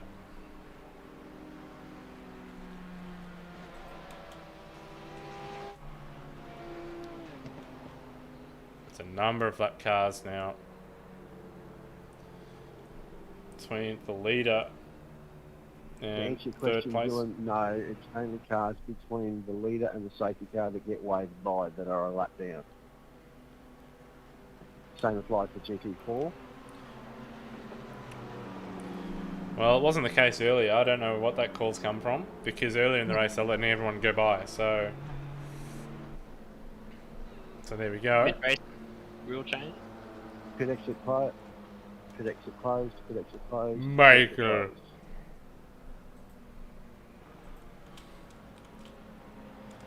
So there's your Smith and Sons leaderboard. Right there. So Brody Kostecki leads. This is a lap car.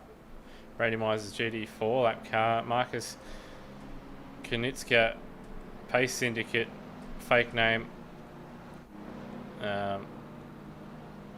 Pit exit open. Pit exit open. Effectively, Damon Woods in ERT, number 26, is second. The Drop Bear 692 looks like it's pitted. Thomas Hins HJR Jinx Shifters team, effectively third. If I just DPR 233, and then it's a lap car. Madison down, lap car GD4, Cody D, Logitech B Altus. It looks like the 89 car has taken on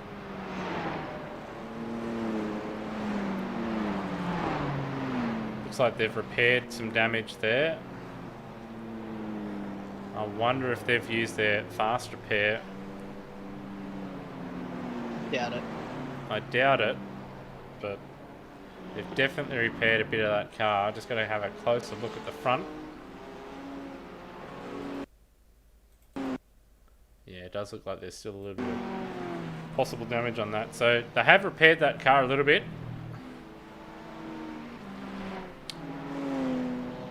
And Matthew Bowler has dropped down a few spots as well.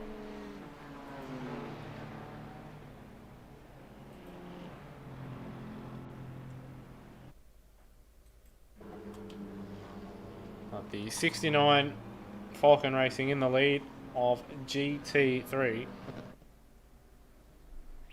And that was the random caution that a lot of people were hoping for. It was good that we got a caution, Rossi, but the Smith & Sons safety car, but we were hoping to see some Smith & Sons demolition out there and yeah, well, I might do some Smith & Sons demolition firsthand. I've now joined the circuit. I've decided to park myself behind Brenton Hobson. Well, there you go. And how's the back of that car looking, Rossi? Still got quite a few indents from his rear end excursions at the S's.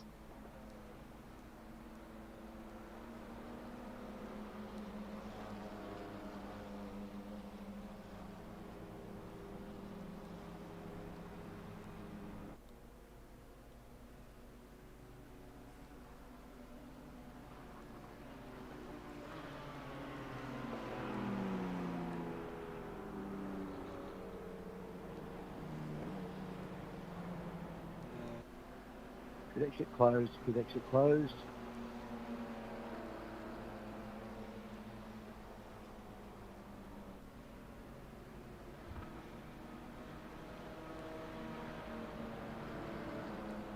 green flag racing will resume at the end of this lap. One more lap on the safety car.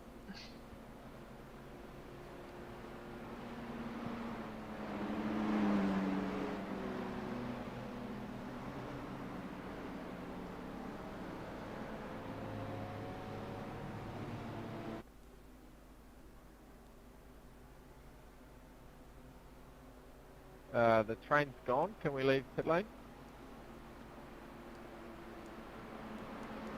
Pit lane open, pit exit is open.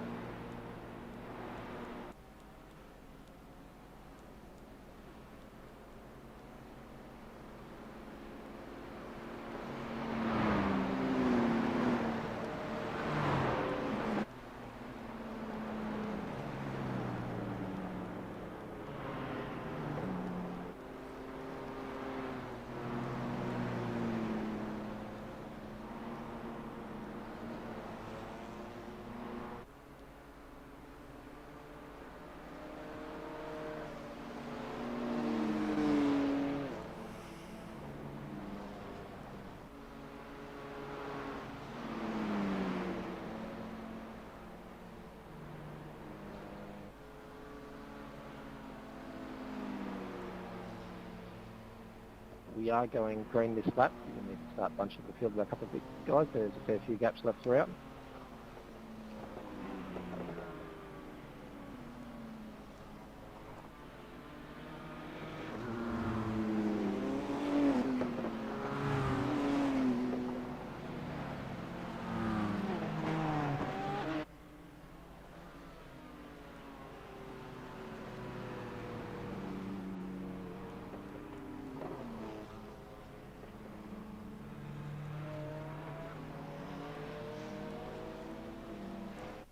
We will resume racing at the end of this lap.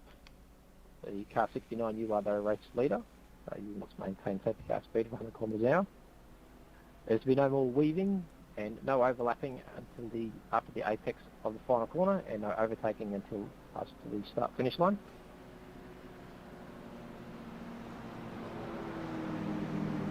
Safety car, you can move away from the field. Car 69, hold speed.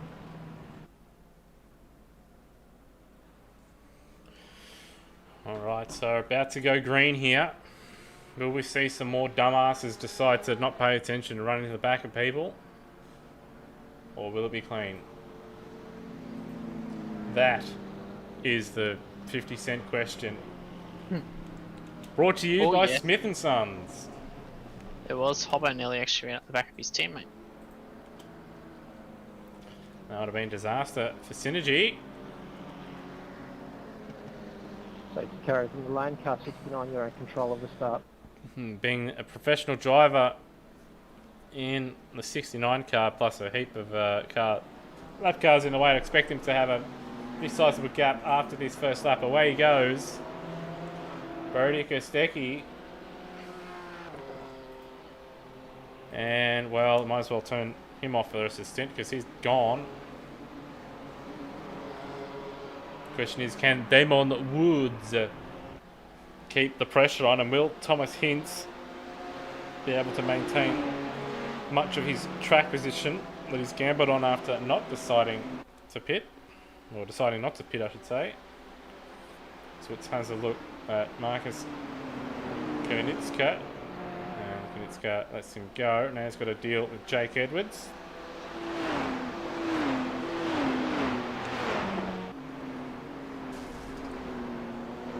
There's a car, it sounded like it was in the wall there. Is that just a little bit of fire racing playing funny buggers, or was that just... Yeah, someone was in the wall back there. Let's have a...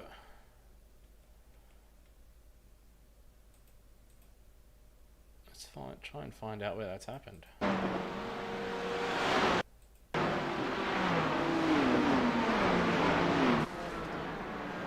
Sure where that was. Anyway, we're coming back live where Brad Ryan is trying not to get killed by a fleet of GT3 cars. I've been very, very patient with him on this restart here. Got Matthew Brunt in the 143 now. And Bretton Hobson in the 88. They're ahead of Adam Willison, Police Esports, and Dick Hunter in 8th. Oh, Yeah, there's... one of the Trans Tasman cars. Oh, he's come across. Oh, and he's in the fence. He's straight on the racing line.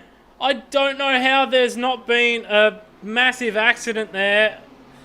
And poor old Brad Ryan now is just trying not to get killed. Oh, there's contact there somewhere. It's all happening on this this first lap restart here. Going to go back and have a little bit of a squiz and see what's happened there, because Yeah, that all looks to be contact with Hobbo at the corner of the chase. So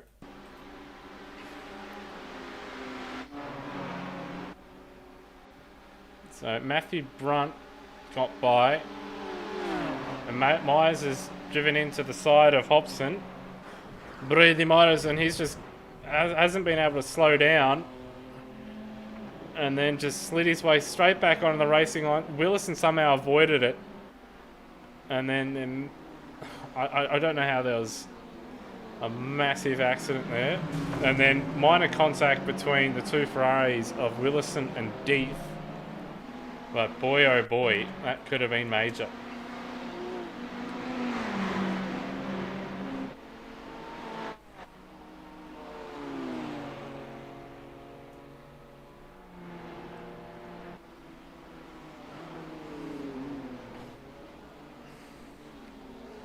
And with all this lap traffic being in the way, well, Kostecki, 1.5 seconds clear of Damon Woods. Woods has actually done a good job of being able to stick with him and get through the multiple cars that separate him prior to the restart.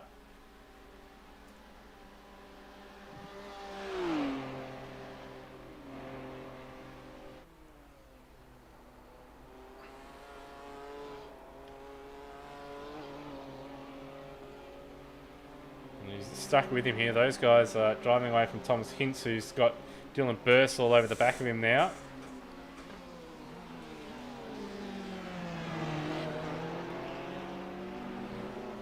That car, after running on an alternate strategy for the majority of the race so far, now back in contention, running on what is essentially the same strategy as everybody else, right behind Hintz, who he's now running on an alternate strategy.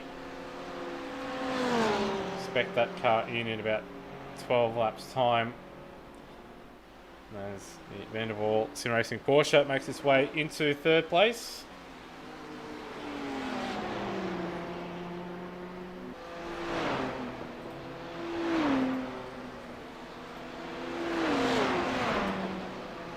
Now it's got to contend with some lap traffic.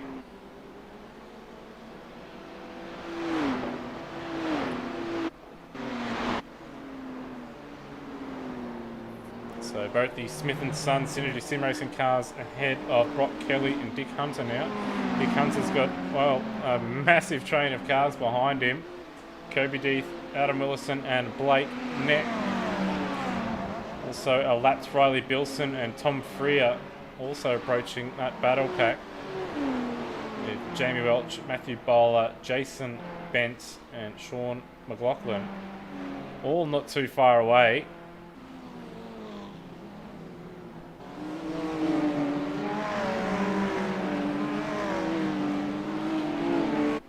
And looks like a mistake from Matthew Brunt. It's dropped time to Brock Kelly here. A 143. Seems to be the story of the SSR cars. Up and down, up and down. And here we go, Kelly up the inside at the chase.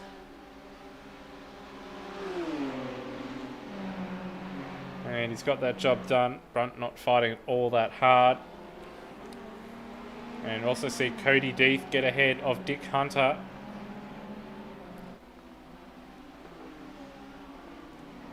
And Adam Willison, he's got Blake Neck and Tom Freer for company, while he tries to get ahead of Dick Hunter, who's not had an ideal run through the final sector here.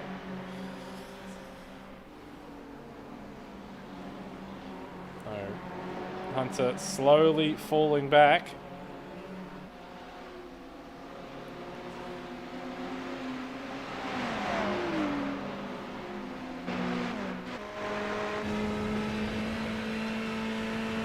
Right on board Willison, and looks like Matthew Brunt and overtaken by Cody Deeth straight away. So 143 car here just falling back as well, struggling at the moment.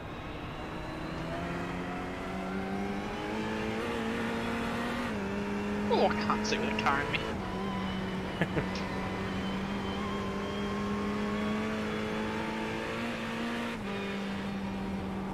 Yeah, that 143 car seemingly has a problem. It is very, very slow at the moment.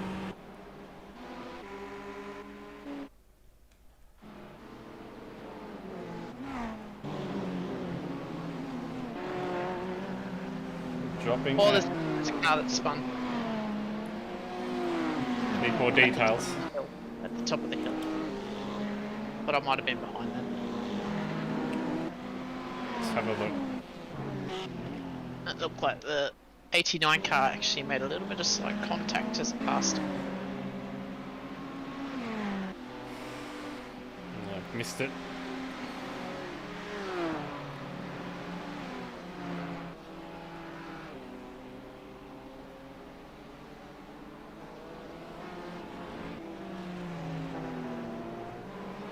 Yeah, whoever's in the 88 at the moment, struggling big time.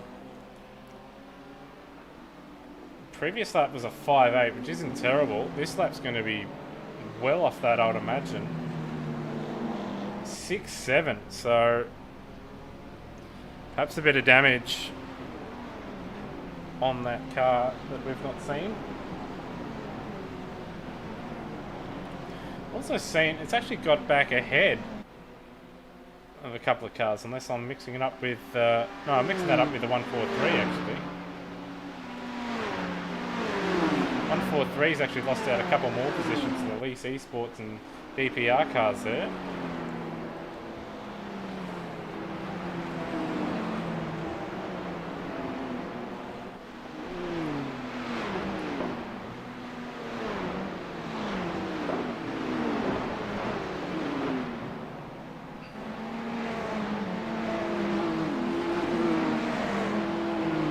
But 8-0. The 143, that is very, very slow.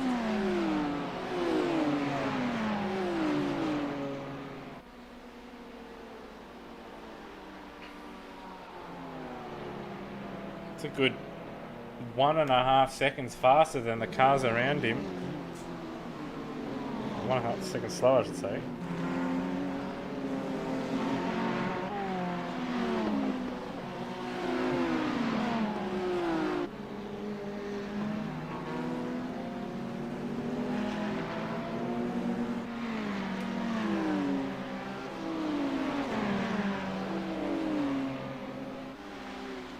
Will we see team orders between the 89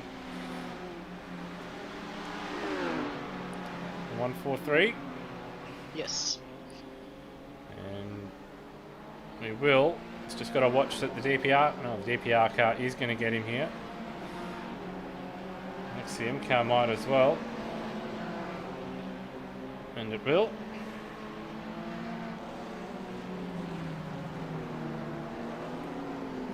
And the way they're dropping at the moment, they may need to think of a driver change straight away here.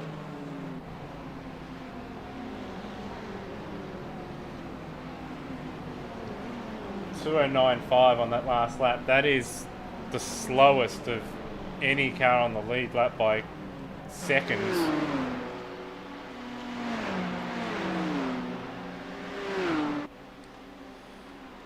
Also seen the 88 get overtaken on that last lap by both RSR and Logitech B Altus.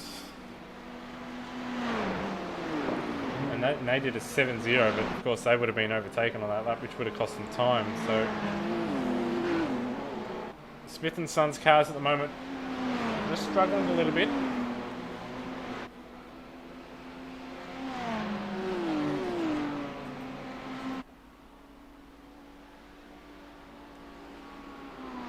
are seeing a bit of cloud cover as well, so the track conditions may just cool a little bit here, Rossi. Yeah, starting to get a little bit more ideal than before.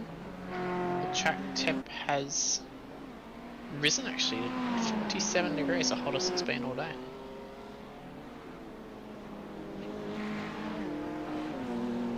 Oh, and the 43 car very wide at the exit of Forest Elbow. Would have been very close to grazing the fence.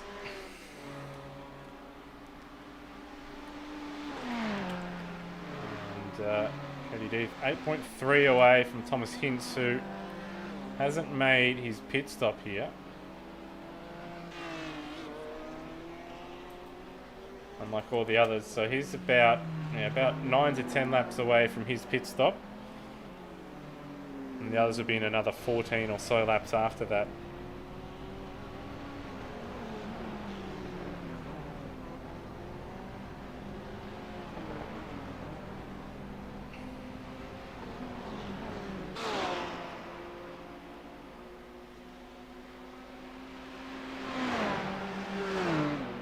Actually, not 14, they'll be in quite a bit longer than that.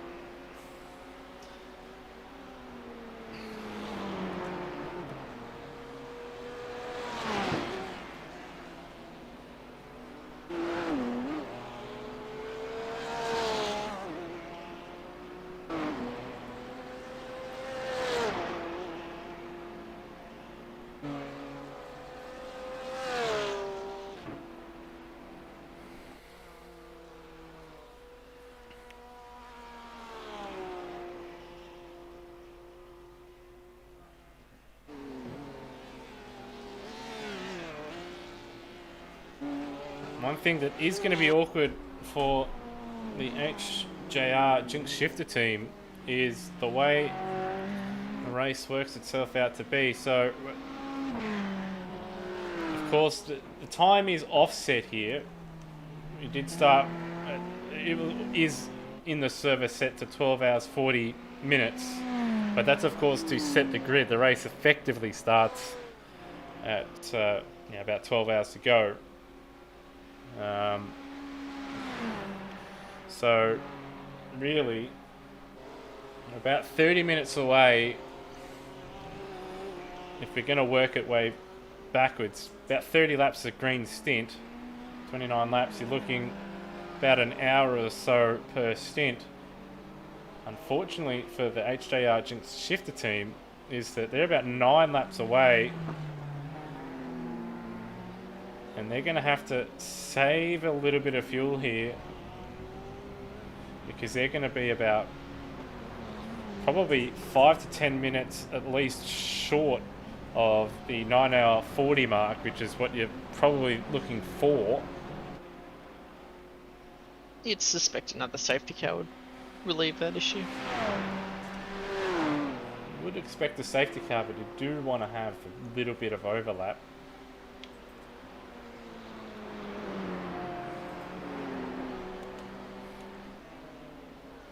We'll have to look out for any fuel saving they may be doing. 5.7 on that last lap. That's quite a bit of time to the car in front. End of all, Sim Racing Porsche, actually the fastest car on track, 2:04.4, 3/10 faster than our race leader, and slowly making them about 6/10 on that last lap faster than ERT 26 with Damon Woods behind the wheel. Woods 2.6 away from the lead. So at this stage of the race, these three would be the favourites, but we still have different drivers to get in the cars. We still have safety cars. We still have all kinds of things to play out. But these three at the moment, these three cars on your screen, in my opinion, are the three favourites for this race, with maybe the outside chance for the Logitech B Altus 43 car at the moment being a little bit of a smoky.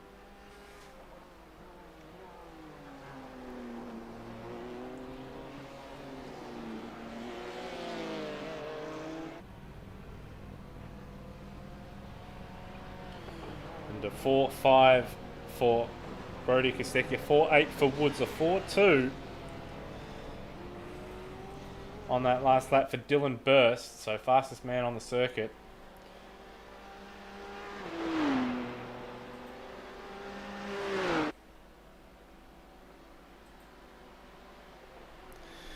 We go through our race score update.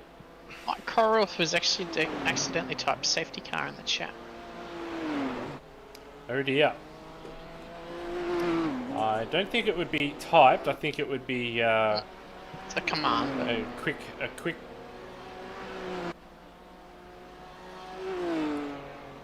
A hotkey. Ooh, we've seen the Kostecki car actually graze the wall there at the grate on the outside. Actually, I'm hearing Brad Ryan, GT4 leader, has actually hit the fence. What car number is that? 117. And he is actually stuck in the fence. He is stuck in the fence. That will be a safety car. You're not going to be able to get that out. That will be another safety car. And, well, that puts HDR Jinx team in an awkward spot because, well, you're going to have to pit. You're going to lose all that track position. Or do you just stay out, get to the 9 hours 40 mark, and then pit? This is quite awkward.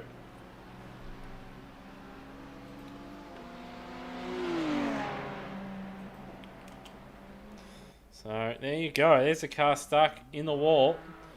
Safety car, safety car, safety car. Safety car, safety car. It was something I was worried about coming in, Rossi. This iRacing, whatever they've done of late, they've made it so cars get stuck in walls, particularly around here, quite easily. And that car, and that car, oh, just a little bit of lag, happened quite a number of times to me in practice. I don't know how often it happened to you. Well, plenty of times. But, well, it's happened now in the race. Straight up safety car. Yeah, a new feature coming to iRacing is where you merge one with the fence and then you can't actually move. Yep, so what will the leaders do here? So we had a safety car just a few laps ago. For a number of runners, it's ideal. It's going to get them back into play after being caught out with a lot of lap traffic. A lot of that lap traffic has actually been cleared as well.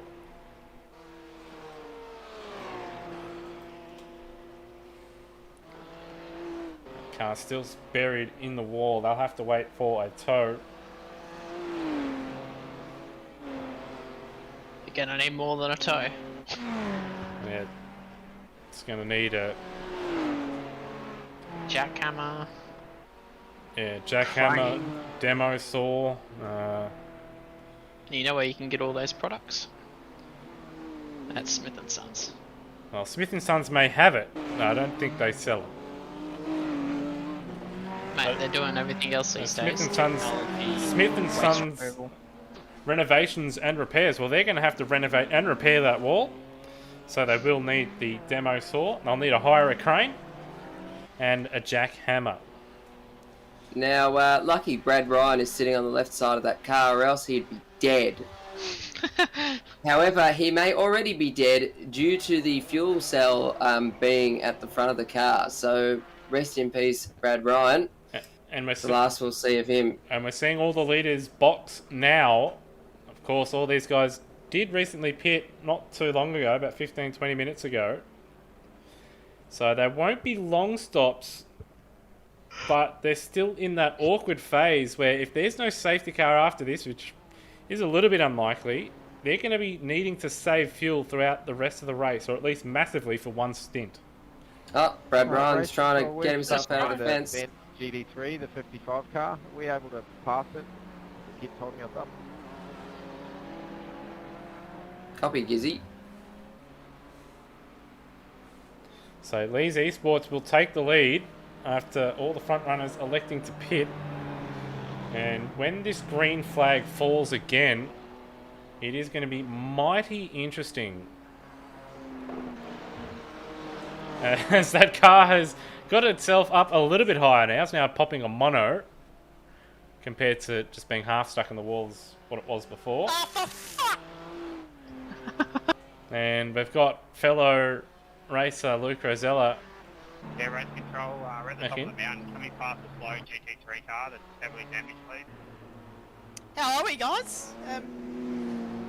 Pretty interesting race. It is an interesting race, and I reckon there's been some tactical blunders here, Luke. Yeah, look, Lewis, we haven't quite cleared the minimum for Tom Freer, so we're pretty much committed to staying out, unfortunately. It's compromised us a little bit, but I guess we're hoping for another safety car just to even it out. To get Saying you Tom out of don't the car put- Is that saying you don't put trust in your Wayne and driver? us in the final stint. But Luke, Yeah, are you saying that you don't trust him? No. Don't get weird about it. Don't get weird about it. Don't get weird about it. Yeah, so Luke, what do you Oh, think no. of the Smith & Sons Bathurst 12 Hours so far, You enjoyed presented the by race. Smith & Sons? Do you think it's been a good race in the Smith & Sons SSR number 89? Yeah, look, the car's been very, very good all day. We've had a few unlucky incidents with cars and walls. Well, we got set us car back a number little bit. 55 with Jamie Welch at the wheel, now coming into pit lane. It's severely damaged. He's held up all the GT4 Yeah, they're runners. shit cunts. They took us out. Yeah. So that's just desserts there. got And him that's up. the way it should be.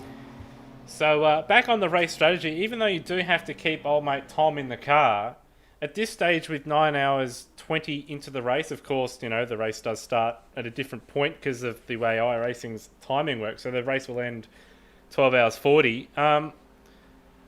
If you're working the race backwards, at this stage, all those that pitted now, if there's no other safety car, you guys could be in a decent position where you guys can elect to pit any point after 9 hours 40 and still be on strategy. Well, they have to fuel save or make an extra stop. So you think that could help you guys out later on? Well, that tells me that I know nothing about strategy.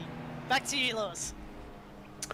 And no worries. That's no surprise that our man Luke is as thick as a brick. He can drive a car, It's something we already know. but that's about as far as his talents will take him. And Well, as I said before, Lewis, this bootleg stream is fucking shit. I mean, that's what we were going for, so that's alright. yeah, we weren't going for world-class quality streaming here. We just needed to provide something to the people that SimSpeed Network wouldn't, because they're too lazy to broadcast the middle part and the most crucial part of the race. So here we are. Jay Kennedy doesn't have a sense of 1-1 humour. friendly Obviously, mistake. he doesn't allow the meme liveries in, but he will allow liveries with faces on them. So that's a bit weird. Obviously, a little bit of favouritism I there. have no idea what they're fucking doing. Back to you, huh? And I don't think it's OSR. I think it's SimSpeed. But anyway. And I completely condone the critical comments towards another organisation. That I don't know if you Connection guys open, recalled, connection but open. Andrew Cole was on all teams trying to get through, and Shane Van Gisbergen made a very comedic comment saying, "How's the decibel place, mate?" yes, we did pick that up. Yes, That is on the broadcast. Oh, Shane Wallace was not too happy with old mate yelling into all teams because he doesn't know how voice chat works. Get off all teams, you duck. Hey, race control, just wondering if we can... Yeah, it sounds like Rob Carmichael, Hans, in the last Yeah, edition the, on all teams, and then you made the brilliant comment, "Get off all teams, you fucking idiots." Those are the good old days, mate. That's when we actually qualified for a race. But obviously no Ultimate 9 this year, so pretty piss poor. Luke, you'll be happy to know that I did install my load cell today.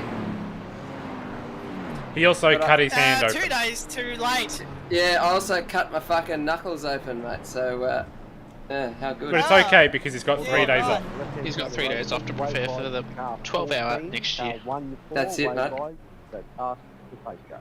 That is what it's Anyway, all I'm gonna about. head back to the SSR Garage.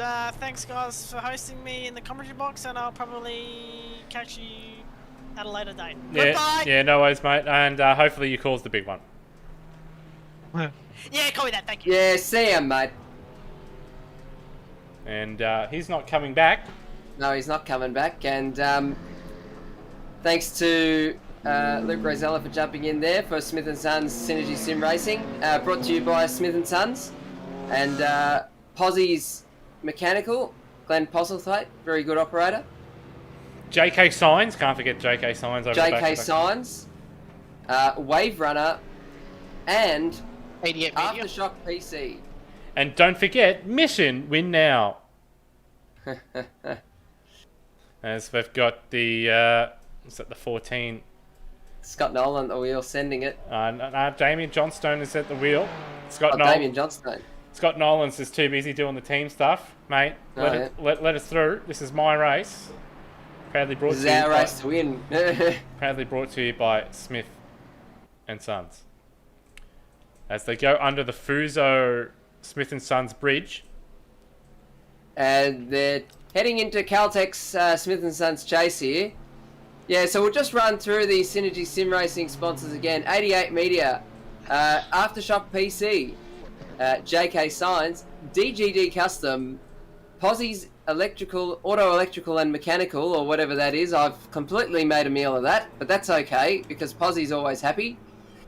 Wave Runner Performance Center, and not forgetting Smith & Sons, Renovations and Extensions. That segment was proudly brought to you by Smith & Sons. For the Smith & Sons Bathurst 12 Hour, proudly brought to you by Smith & Sons. As got this car parked sideways in the pits. Who is that? That's is that Jack Bird? Pit action's closed. Is that Ben Smith? I'm not too sure. But, yeah, it's a car parked sideways there in the pits. I don't know what the fuck they're doing, but it's race on Oz number 102. Not sure. Welcome to Brian Walsh in the YouTube chat. Welcome to the 12 hours there. And we've got the Matthew Bowler Pursuit Sim Racing number 5 just exited the pits, and that car is looking fresh, boys. So it looks like, I don't know if they've used a fast repair or if they've just gone through and just repaired the car, but those guys, look out for them in the next stint. We've got a number of calls on pit lane. Jamie Welch in the pits in the 55. If they go and put old Angus Cook or Cooked in the car, expect to see another incident or two. Got Brad Newman, one of his related to our old Sammy, also. John Sammy Newman, 300 game superstar from Geelong. Just a little short fill up there for that car. So they realise that they've got to get to that 9-hour 40 mark. Actually, I'm not sure entirely in the GT4 cars what the stint length is like, if it's an hour long for them. But if it is, these guys are going to have to do a bit of fuel saving here. Yeah, he's just coming up on the back of Brady Myers. Brandy Myers In the Trans Tasman Racing number 92. You'd be happy to know on the Smith & Sons analysis that Brenton Hoboson in the Smith & Sons SSR car has actually repaired its rear damage. That is very good. Now, can we confirm if that was a fast repair or just through a pit stop? I cannot confirm that. Well, the car looks absolutely pristine, so I'm going to say fast repair. Meanwhile, car 5 doesn't look that great, so perhaps Matthew Bowler did get some repairs, but probably not a fast repair. Looks a little bit dented in the front, but that is okay. It is what it is, and it isn't what it isn't. Yeah, I know all about dings in the front. I look at it in the mirror every day. As sort of roll through the field here. Might as well have. We're about to go green, but we'll have a little quick run through here. So we've got the safety car. Michael leads the field from Adam Willison. Tom Freer in second. They stayed out, of course, as did Riley Bilson. Emily Jones a lap down in of the last 18th, corner, as and allowed is the car Ollie in front Bilson of as him well. for the start-finish Stegi Brode is in third number place 1 through 5, overall, Adam and I Wilson, wish the right leader Michael of the would race, shut up and may because restart. people should know the Safety safety moving car away from the restart by wheel. now. And then we have Damon Woods in 4th ahead of Matthew Brunt, who was just going backwards prior to the safety car. Josh Anderson, expect him to work his way forward. He was quite handy. Well, he's always quite handy. And he's one to look out for here, jumping in for one of his, either his first or second stint of the day.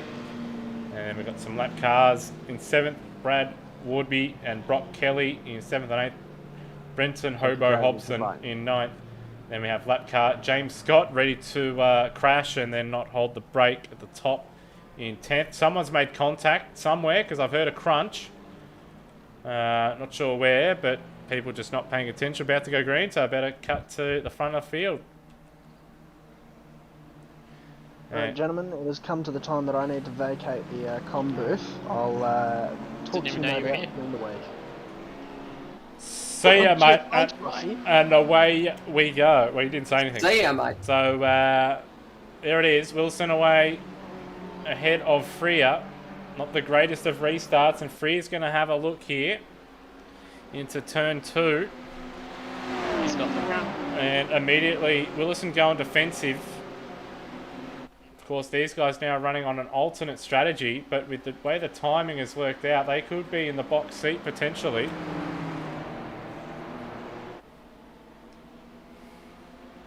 Of course, they're on 15 and 16 lap old and heat cycled tyres.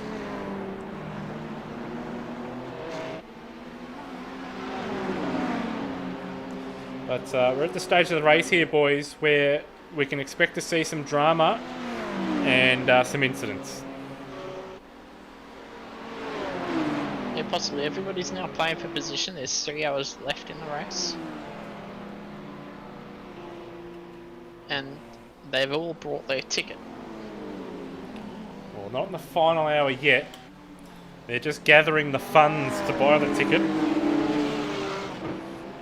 And some are on their way to walking down to the ticket booth. Oh, got contact! And there may have been nose to rear contact for our 2 leaders as well, so not ideal for the 89 car or for the Lee's Esports car. And if you go side by side, got the lap cars behind looking for positions as well. Also got Damon Woods having a look at the Falcon 69 entry. And one thing that is curious, actually, we may ride on board the 69 car here because it's been a rocket ship the last 2.5 or 3 stints as the lap traffic just runs off and into the wall just about. I wonder if they're playing a fuel game, they realise where they are here and if they are fuel saving. So just ride on board for a lap here and have a listen and see if they are saving some fuel. Brody Kostecki behind the wheel.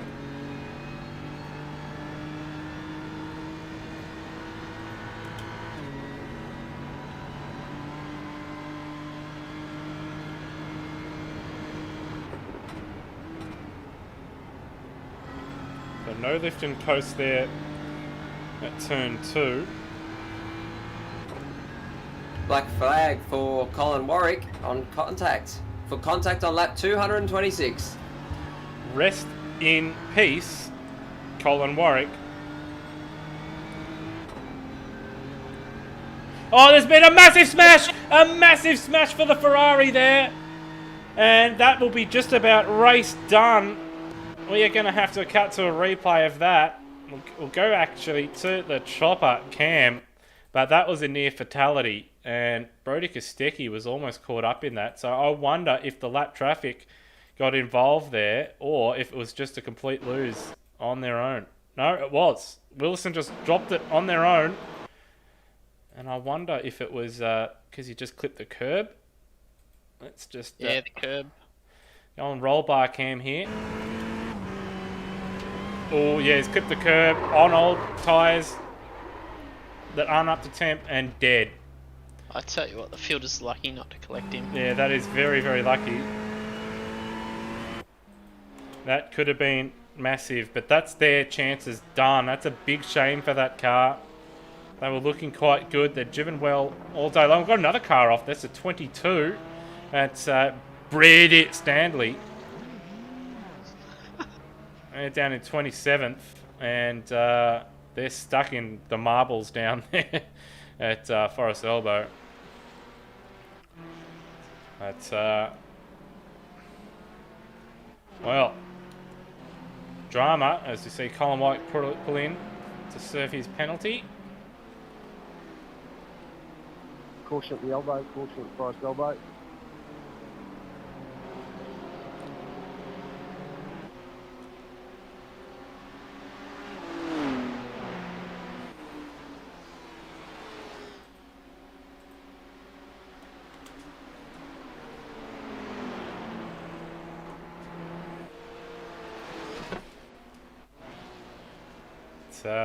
Just skip ahead back up to the lead. It's got Damon Woods now. Yes, it is Damon Woods still at the wheel. He's coming under attack from Josh Anderson.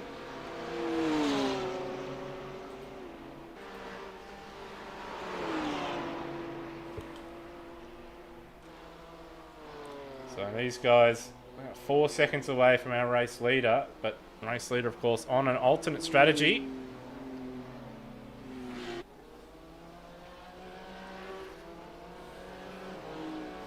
So curiously, the 69 car just not ranging up to the back of the Smith and Sons 89 car, which was actually struggling a bit quite for the pit stops. Now, just right on board Kostecki again. Let's just try and see if there's any lift and coast, or if maybe there's a little bit of damage on that car, slowing it down. Or maybe he's just taking his time getting up to a rhythm here.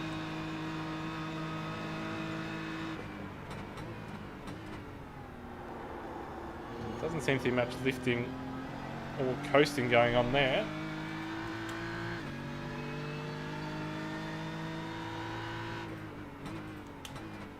There's a spin down at the chase.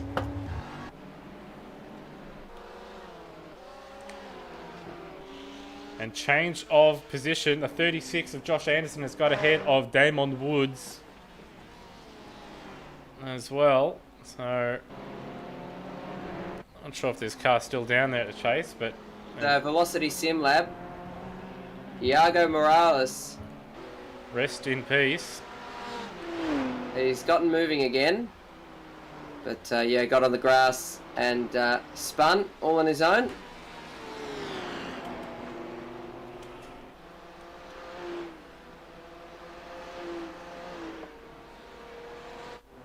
And someone again has graced a wall. Yeah. Cutting, or it's just iRacing playing funny buggers as always with the old crash sound effects.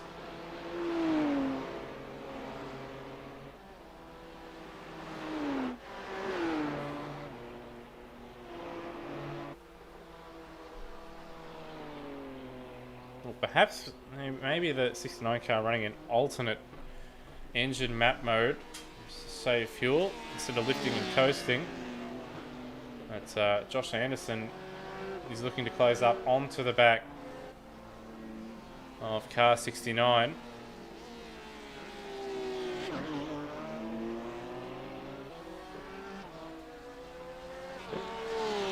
And so far this lap he's brought the gap down just a little bit between himself and the leader. He's about 1.7 away from Brody Kostecki.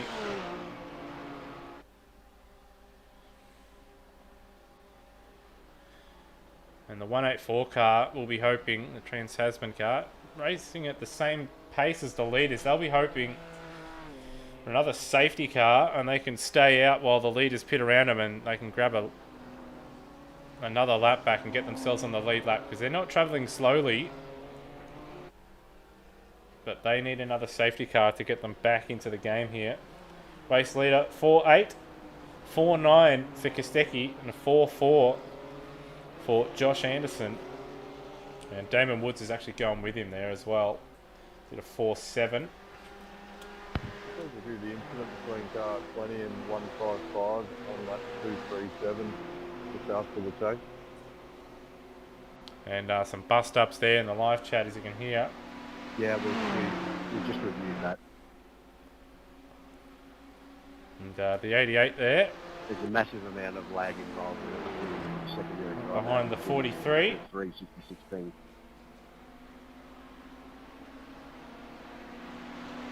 .143 in that last lap. Actually, poor lap of 6.5 for them. So they lost 1.4 to the sister car down the road. Also lost 0.6 to the 155 car in behind. And what is good is in the coming minutes we'll be able to drop this bootleg stream, and there'll be another stream that we can then watch and then just criticise for the rest. Well, it is actually quite up. It's 30 seconds left to the 3 hour mark, and they are currently up.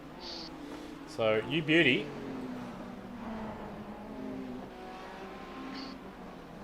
Race conclusion. So, we've done our bit. We've done the lunchtime stint. And, well, that's going to do us here. Thanks for joining us. Thanks for the 2 viewers and spam bots that joined the stream. And, yeah, have a good one. We'll catch you in the live chat of the official stream where we can just talk shit. Have a good one.